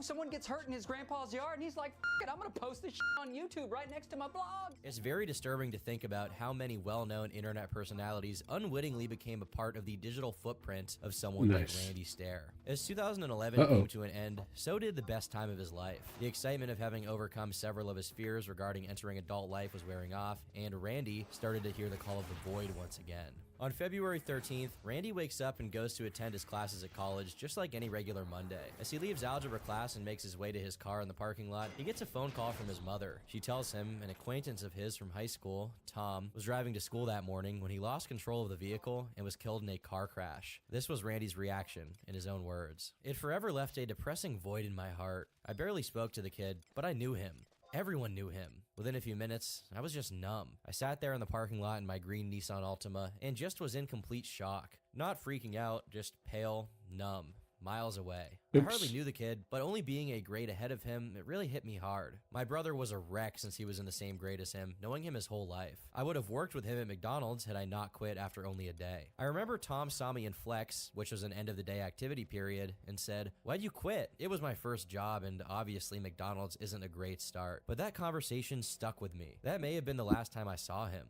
He was in a history class with me, but that might have been 11th grade. It's a blur. Tom's death was the first of many events that changed me into who I am today. Tom's death sucked the life out of me. I've kind of made it an annual tradition to drive past Tom's crash site every February 13th, and today I did. He wrecked on the final turn that leads to a highway, was coming from a back road. I'll never forget it, and never truly will move on from it. This is probably one of the focal points of his story, since there are many aspects to examine here. For one, after quite some time of being fascinated with dark things, this is the very first instance of being truly close to death, and a particularly unusual one at that. Tom was a year younger than him, driving himself to school, exactly like Randy did, when all of a sudden, he died. Part of why this was so impactful for Randy was precisely because he wasn't close to Tom, and because of this, his grief didn't express as intense sorrow, but a kind of numbness. Randy already struggled very strongly with the idea of growing old and becoming becoming like his parents, so when he envisioned his future, the only thing he could see past his 20s was an untimely, abrupt passing, like Tom's. He expresses this in another passage of his diary. I knew in 2012 I'd be dead by 2018. When discussing this time period on video, he elaborated on how he reacted to Tom's passing. From that point on, I was just fascinated by death. I was always like interested in like learning about the afterlife and what could happen and all this, but I wasn't like a dark kid at that time. I was still like, I was kooky, I was doing my own thing with my YouTube videos, and I wasn't miserable, I wasn't upset, I wasn't depressed. I was just like, ugh, you know, I just gotta get through this year. I'm gonna take my major classes in college, and everything's gonna be all hunky-dory, and things are gonna be fun and awesome, and it'll lead to new, bigger, and better things and all this. And then once that happened, something just went in my head. It hit like so close to home. Like I'd never dealt with anyone who was, you know, a year younger than me dying, you know, and everyone deals with it in their own way, but I just couldn't get it off my mind after that, and I started overanalyzing the living hell out of it.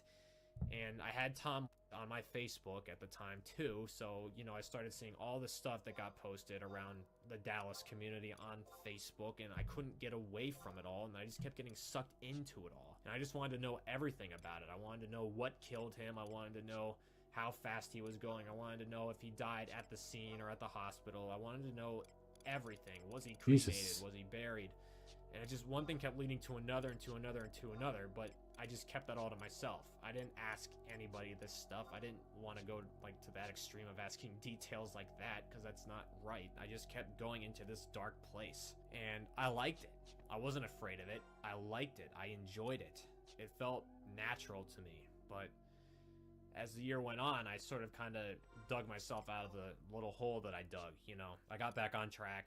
Sure, my grades plummeted at the time, but I still managed to pass everything somehow. Again, not a lot of content has been specifically I'm gonna switch over to and it's PS4 real difficult to quick. tell when an Or just a archive little video bit. is from based on how Randy looks alone. However, he once again celebrated his channel's anniversary in June, which is tail-ended by a montage of the videos he had uploaded in the past year. So now you gotta open your creaking door again, step on the duck again, and walk back again, and step on the duck again, and close your creaking door again. But oh, you forgot to take your contacts out. Other than the horsehead-related videos, his content seemed much better compared to the previous years, at least judging from what we can see in the montage. He was even the subject of yet another interview by a small YouTube channel. Obviously, these standards during that era weren't as high as they are now, but even still, if you showed people some of this stuff and told them that Randy was a mid-sized YouTuber, especially considering how many people in the early 2010s were basically angry video game nerd clones, and developed sizable audiences doing it. There's a slightly noticeable increase in violent themes, but still nothing to be concerned about. Even with what had happened to Tom earlier that year, he not only managed to behave normally, but actually dedicated some energy to the videos he was uploading. An entry in his diary reflects this. By fall 2012, I was back to myself again and made two of my favorite YouTube videos, A Furby's Calling and Crazy Christmas Maniac. If ever there was a crossroads moment for Randy, it was 2012. Tom's passing was rough on him, but for the time being, he looks like he was heading in the right direction, focusing on his videos while going through college without relapsing into his Ember obsession.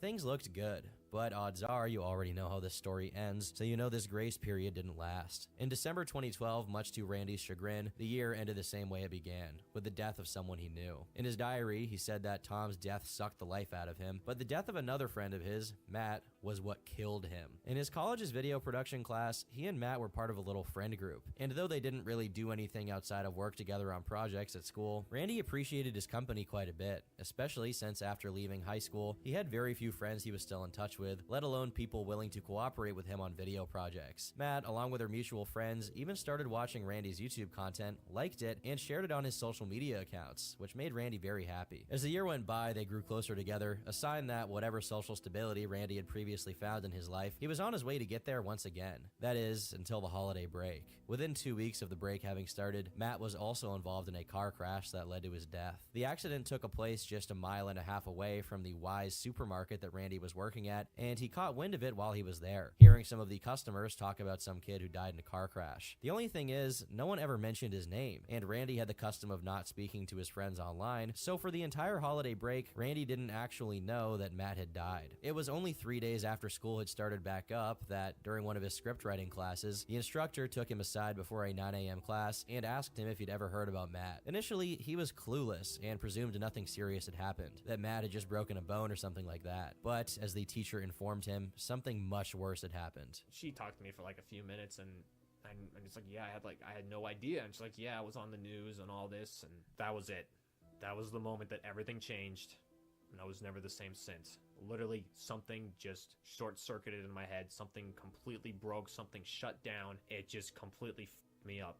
While not exactly the straw that broke the camel's back, Matt's death set something in motion that Randy wasn't even aware of at the time. Interestingly enough, Randy says that he was always wary of the number 13, believing that it was, as common superstition says, an unlucky number. His skepticism regarding the number was all but confirmed when 2013 went on to be the worst year of his life, according to his own estimation. During the same year, his grandfather died, the yard caved in and flooded his basement, which had many of Randy's old stuff in it. Soon after, he totaled his car, and just 10 days later, his brother Jeremy also totaled his car. Randy's parents let him drive their Jeep, and he also came very close to wrecking it in the snow and hitting a tree. Lastly, his iMac, graphics card, and hard drive all fried, which cost him $700 to fix and severely hindered his ability to make and post videos. One of his very last normal hobbies. The walls were closing in on Randy, and quickly at that. The result of this incessant sequence of catastrophic events made Randy severely depressed, leading him to not even want to get out of bed in the morning, let alone go to college or work at the Wise supermarket. The only thing he still felt remotely good about was making YouTube videos, but he was finding it increasingly difficult to get into the zany mind space he needed to be in order to make the kind of videos he'd been making for the past half a decade now. His channel and general online presence continued to be relatively normal, even doing some Let's Plays, which thankfully have been archived. Finally got the full game to work on a Mac, the original. Ugh. Also, at some point in 2013, he sent something to Markiplier that All right. Mark actually opened. I'm gonna try to Glass. I won't even bother taking it out. Now, here we go. Hi, Mark. I've been watching your video. try and get a trophy. I gotta beat the whole game in the USA. And I was hooked. I think it's great you use your audience for good, raising money for charity. Here's something to give you a chuckle. Take care from Randy Stair, Pioneers Production.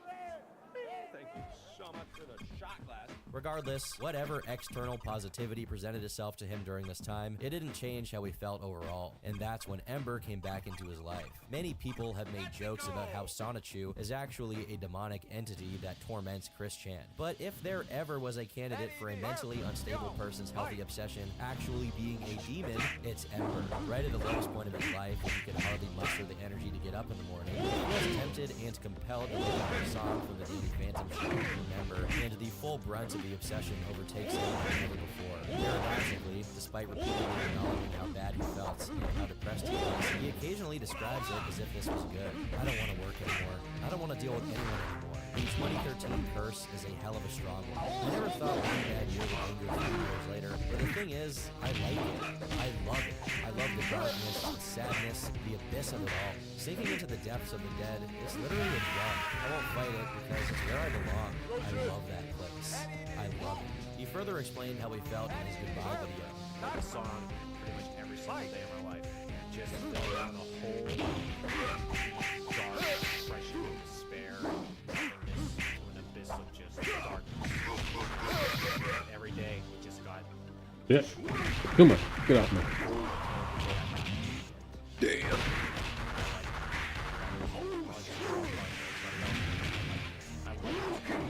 It wasn't scary to me. It felt natural. Oh, double kill? Along with Ember, another compulsion of his came back with a vengeance, cross-dressing. The more I wore girl clothes, the more I felt like that was who I was. Like, I felt like I was a guy. I found out who I was. I was just soul trapped in my tell you this. You can't live your life. How do you live? I want to get sex change operation. It's smart to do because it's your whole life. It's been terrific. What's good at this sex change operation? That's what I wanted to do, but I didn't do it. It's not me. I was put here in this body. I have to live in this body until I die. That's how it was. I always felt like I was a girl. I just did my best to hide it over the years. As much as it's definitely true that the fear of being mocked or not accepted by his family and friends prevented him from telling them about how he felt, another thing can be gleaned from his unwillingness to go down that route, and that's his determinism. Probably as an extension of his obsession with death, Randy often expressed that he believed negative emotions and states of mind were simply inevitable. Because of this, in his opinion, they shouldn't be avoided but embraced. Likewise, in his eyes, death should be embraced. I'm not sure what exactly this is called, but it's not rare for people who have intense and unhealthy fear of something to start actively seeking it out. Because we can interpret what we fear as challenges, it's only natural to voluntarily expose ourselves to them. That's why people do things like parachuting out of planes and riding roller coasters. However, this impulse toward what we fear can get out of hand and become self-destructive. For people with death anxiety, which Randy seems to suffer from, doing things like visiting cemeteries and morgues may soothe their disorder because doing so gives them the power over it, taking away the mystique and consequently the anxiety from death. From Randy's diary, it seems very much to be the case that this is what motivated his obsession. I can't get death off my mind. It's on my mind at least 14 out of the 18 hours of my life. Death, the most beautiful, gorgeous, luscious thing right now. You can't emphasize how much death fascinates you. It's almost like an attraction, a sexual attraction. So many times in late elementary or middle school, I'd pray for the planes I traveled on to crash. Plane crashes are virtually insta-death. It never happened. I didn't want to go back to school or go back to work. Once I realized how the world works, I would either daydream in class about YouTube videos, girls, or death. To this day, those are still my big three, but never gets bored. I have fantasies of killing girls and laying them on top of me, infusing into their bodies, absorbing their feminine traits, and absorbing what little life is left inside of them. What is his hitbox with like nothing? I want girls' bodies. I want to become them, overshadow them, and eventually discard them for something better. This motherfucker. More satisfying. The smooth skin, the curves, the stomach, the exterior, the chest, the silky, moist, smooth arms and legs, the little hair on the head. This is how I'm meant to be.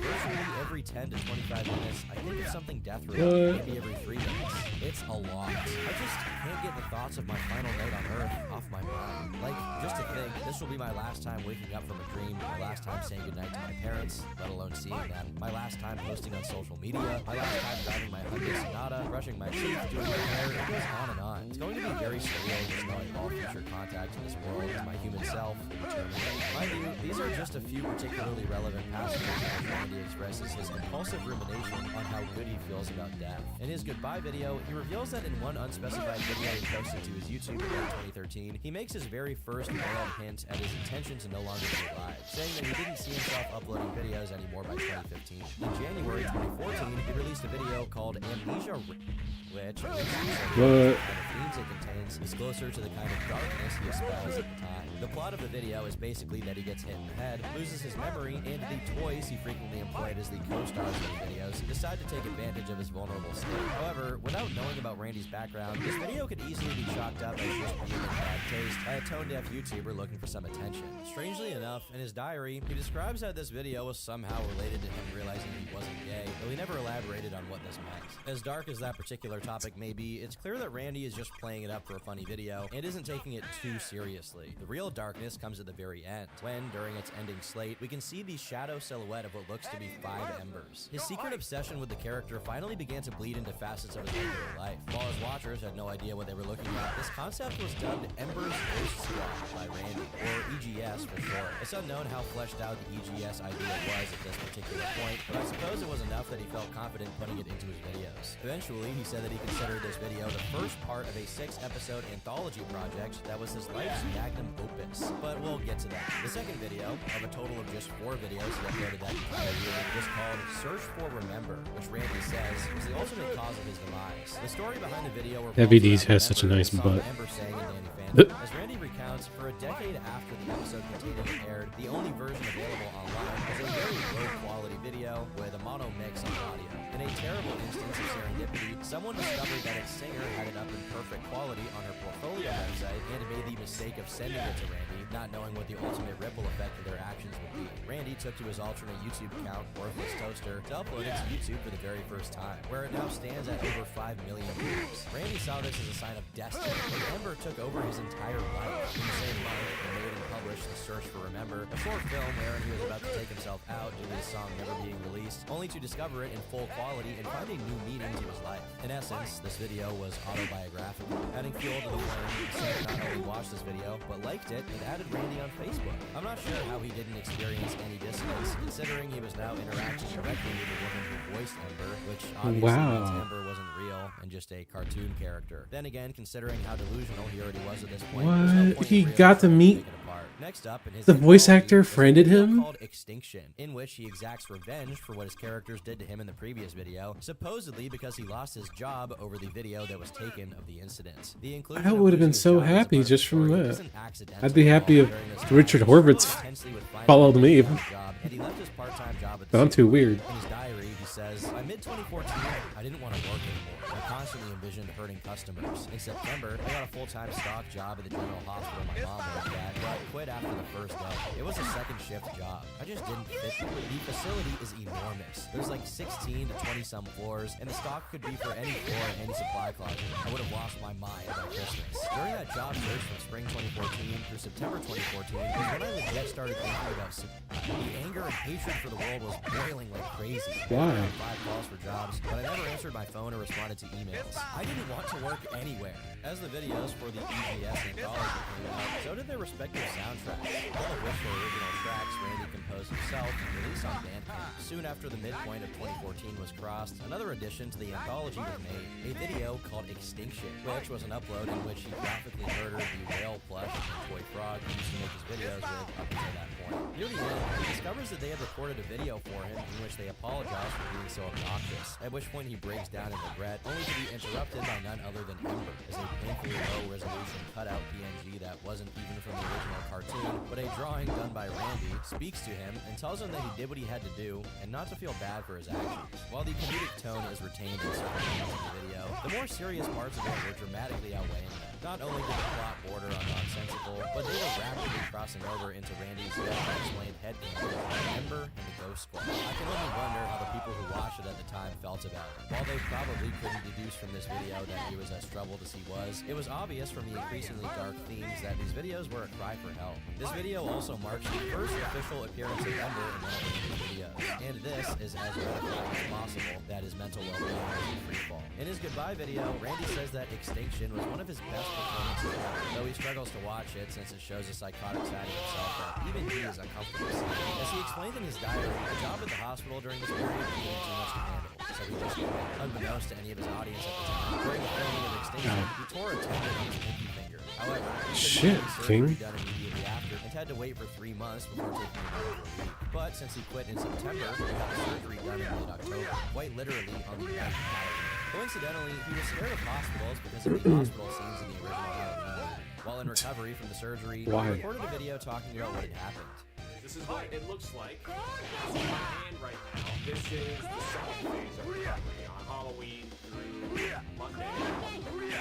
Bandage on with social media. I posted pictures like this in the picture, but this is what it looks like. He didn't show it yet, but according to his diary, this is when he really hit rock Damn. bottom. Fortunately for him, though it wasn't much better, he got his job back at the store, so he started making some money again. Around the same time as the surgery, he started working on the next episode of the anthology, which would be titled Resurrection. The intro was noticeably more distorted than usual, and even has some cheesy, creepypasta edits of blood and other dark, edgy God damn, Yuri. that are regularly shown during the intro. It's been speculated that Randy suffered from some kind of stunted development, and it's very easy to see why. However serious the issues he was going through were, it's as if he had no idea how to articulate them in a mature way. So he made these videos instead. Mind you, he considered these videos to be deeply disturbing and dark in and of themselves. Now, they're obviously grim given the context that the person who made them would commit a heinous crime, but if that weren't the case, they'd just be cringeworthy, and he seems unaware of that to some extent. In between the blood-splattered, poorly photoshopped PNGs and acting out these plots with plushes and toys, the contrast between the adult topics and the What? extremely infantile execution gives off the feeling that it was made by an edgy preteen, when in actuality, it was done by someone in their early 20s who held a job Badass. in college.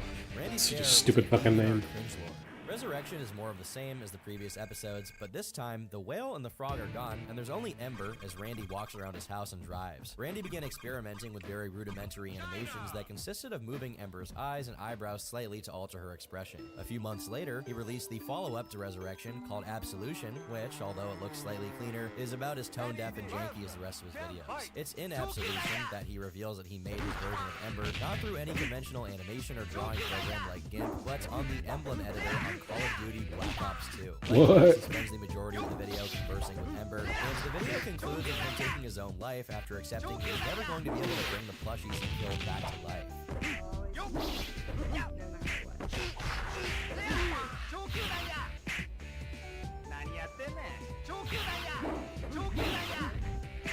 Who's doing Ember's voice? Interestingly enough, in the lore of his anthology videos, It's so he kills stupid. 3 toys: the whale, the frog, and the Furby. And then he takes himself out in a very strange foreshadowing of what he eventually did. Afterward in the video, dozens of ghost girls like Ember come into frame, symbolizing Randy joining Ember's ghost squad after completing his rite of entry. The following episode breaks the pattern of strictly short film type episodes, as it mostly consists of an animated music video Randy did for a band called Send Request, which oddly uses the 2013 PewDiePie font for its logo. The story goes that Randy and his brother had recorded a performance and some music videos for the band, and since he liked one of their songs, he decided to use it to make a demonstration of his newly acquired animation skills. The first half of the episode is called Curtain Call, and it's just a bunch of clips from the band's performance interspersed with Randy's animation. The other half is much closer to a conventional anthology entry, though this time around, it's mostly animation as opposed to the live action stuff he'd done up until this point. In the video, called Welcome to the Squad, Randy explains the up until now utterly unexplained cosmology of the EGS. Basically, Ember's Ghost Squad is like a ghost girl version of Mount Olympus from Greek mythology, and when you die, if they consider you worthy, there's a chance you might be recruited and become a ghost girl yourself. After Randy gets recruited after the end of Absolution, the Ghost Squad starts trying to recruit the frog. Weirdly enough, Randy has one of the ghost girls say it takes twice as long to resurrect and recruit gay people, and that's why they won't be bringing back the whale plush. This video took quite a while for production. As Randy put it, he sacrificed the entirety of 2015 to learn how to animate. It's also worth noting that Randy's work for Send Request was done in March of 2015, and in his diary, he details his falling out with them throughout the year. The vocalist met with me twice in October 2015 in a CVS parking lot to have me help him cheat on a college project. He wanted the music video footage to re-edit himself for a grade. I agreed without hesitation since I hadn't seen him since the day we filmed it. We filmed it in late March 2015, almost 7 months prior. Being on the night shift, I had an hour of sleep before we met around 5 p.m. He seemed happy to me. I could be wrong, but it seemed put on. It went by fast, maybe 3 minutes and he was gone. I mean, I get it. Maybe he was just a little uncomfortable since we've only really talked on text messages. The second time I met him at a CVS was a few days later to retrieve my external hard drive with a footage on it. It was a totally different story. He talked my ear off with Send Request info, which thrilled me. It's what I wanted. Inside info. Little did he know I had both meetings recorded with my iPhone in my pocket.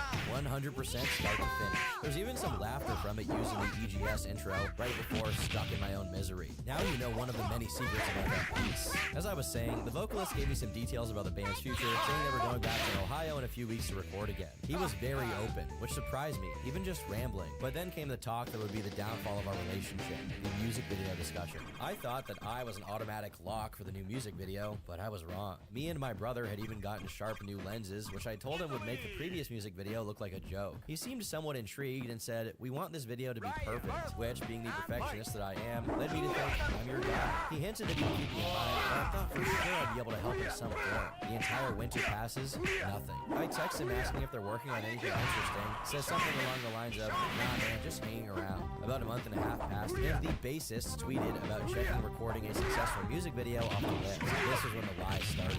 In the end, I'm glad they went with the production company because I wouldn't have been able to make it look like that. Anyways, I brushed that disappointment off and just figured doing cartoons over video was the best option. I haven't seen Andrew since that late October day. I began to grow more and more enraged with him, whether it be ignoring my texts or giving short, punitive replies to random messages. I got vibes that he didn't give a shit, but the endless hours I spent animating the music video, or my animation in general. I mentioned to him possibly spending 8 months on an animated music video. Nothing. 15 months perfecting my animation skill. Nothing. I filmed their first ever music video. 0 credit. He goes on to explain that he went back and forth with the band over online messages, trying to get the instrumental for another song of theirs, and after months of not giving him a clear answer, they eventually said the band had agreed not to give out steps for their tracks. Randy's reaction to this was to unfriend them on every social media and write the vocalist a 3-page letter detailing his feelings and struggles and how Send Request music changed his life unprompted. Of course, the vocalist was taken aback and tried to relate to Randy, but to no avail, since Randy's goal wasn't actually to connect with him or establish a relationship. He was just after the instrumental so he could do his EGS video. It's really eerie how Randy's entire relationship with several people was conditional on them indirectly fueling his EGS obsession, almost as if he demonized them to a certain extent, relegating their work to what they could provide him for his autistic animations.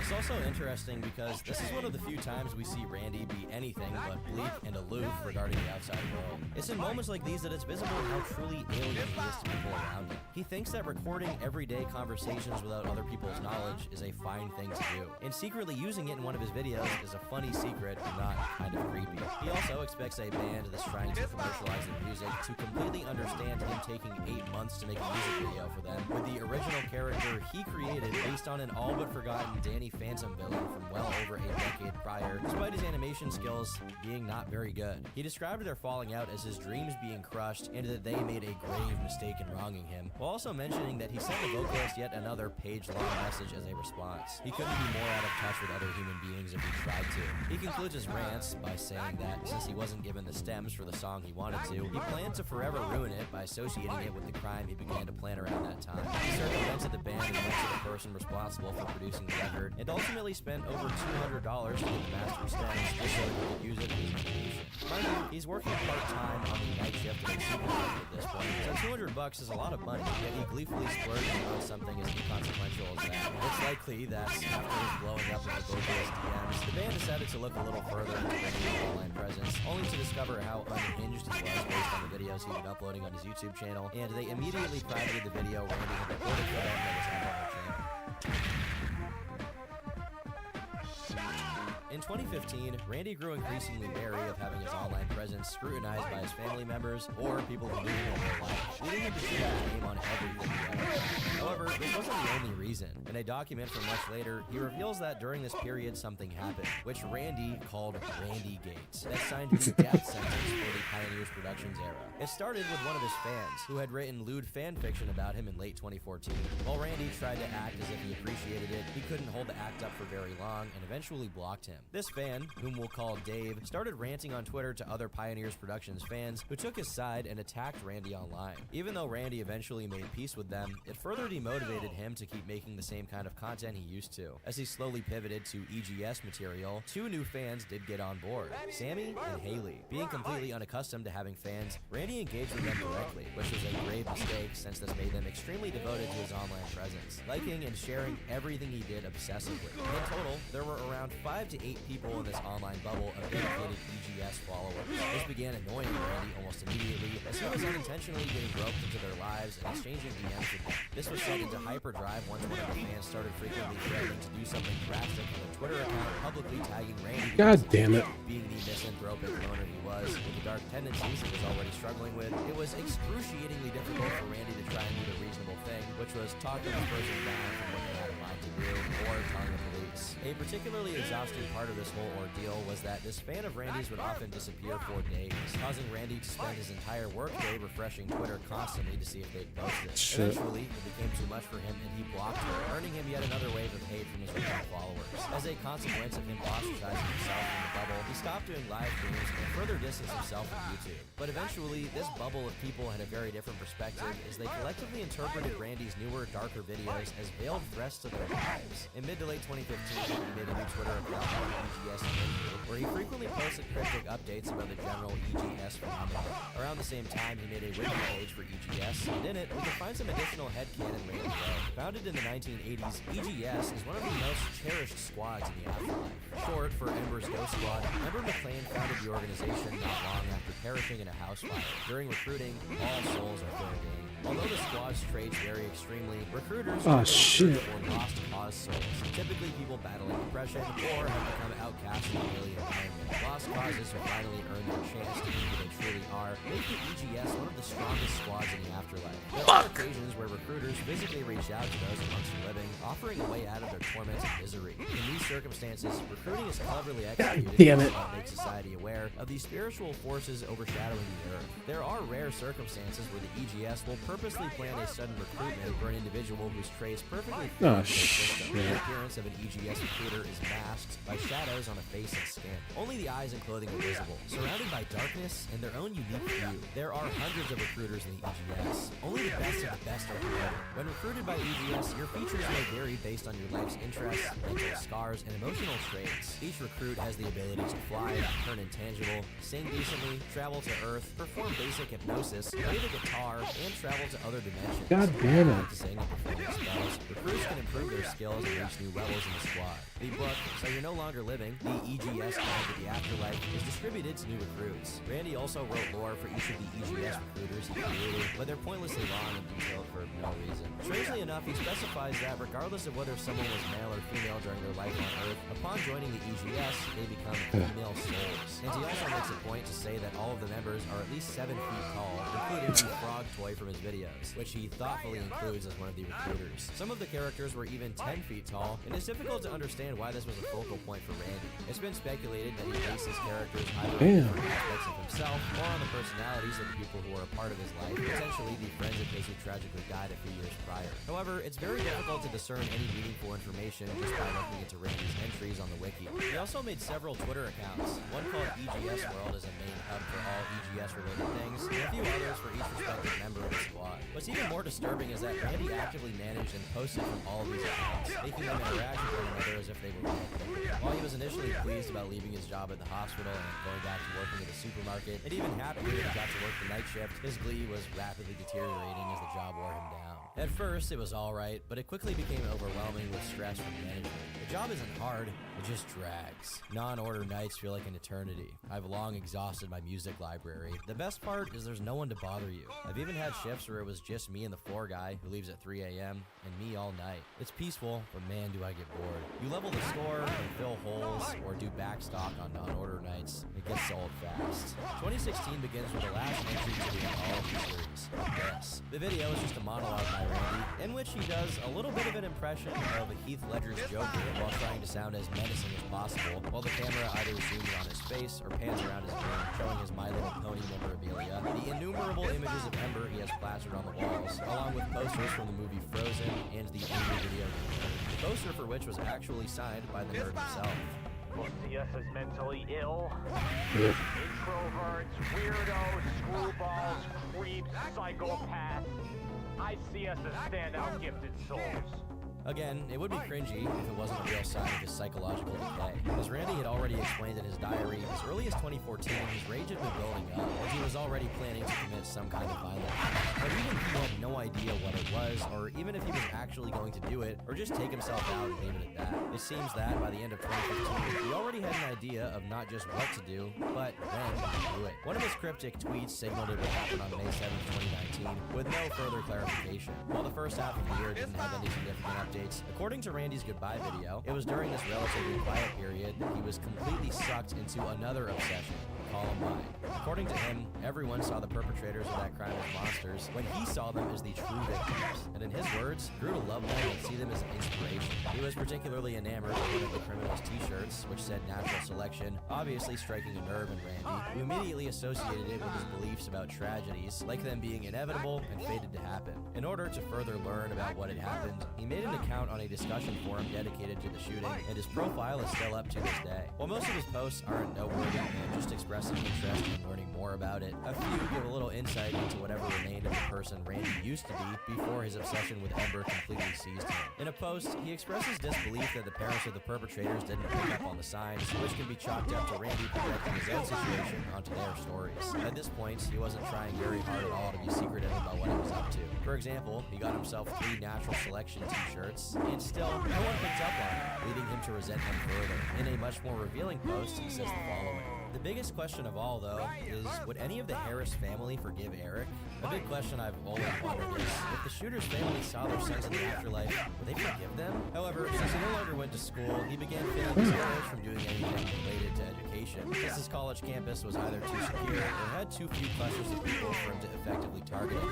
And ultimately, he began contemplating his room and being done with it. That is, until he decided to target the supermarket he worked at. After all, he already hated most of the people he worked with. Also inspired by the perpetrators of Columbine, near the end of 2016, Randy decided to start documenting his thoughts in a diary, as well as compiling everything he'd ever made online and his journey to the final acts of his story, something he dubbed the Soup Tapes. On November 23rd, he began writing what would ultimately Fuck me, man. be his This is so fucking autobiographical stupid. manifesto and testament. He opens with the following words: I have no regrets for what I may do or what I have done. I am who I am, and no human can take that away from me. I'm an EGS recruit. We're all worthless humans. One day, we'll all see things my way, especially when our ghost squad invades your pathetic, putrid planet. You become our slaves for the rest of your lives. I will not stop. I will not change.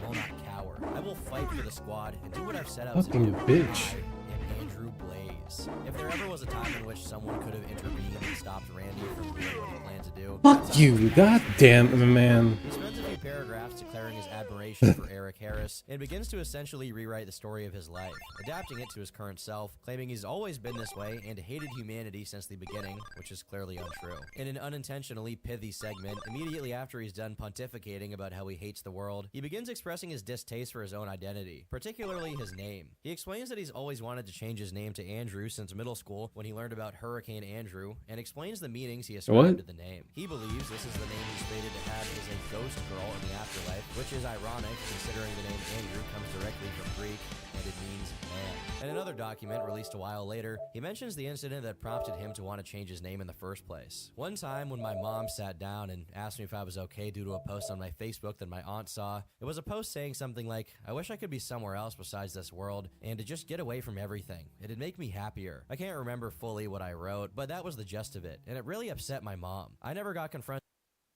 Alright, since I fucked that up, I'm gonna get going. But I'll play more later. My days off are coming up. Fucking trophy. I almost had it. Chang just went fucking Super Saiyan or some shit. Everyone was not that hard up until that point. Anyway, cheating ass Neo Geo games. I gotta go. Don't be a fucking incel. Peace out. Later. Love you all. Bye. Go follow the sad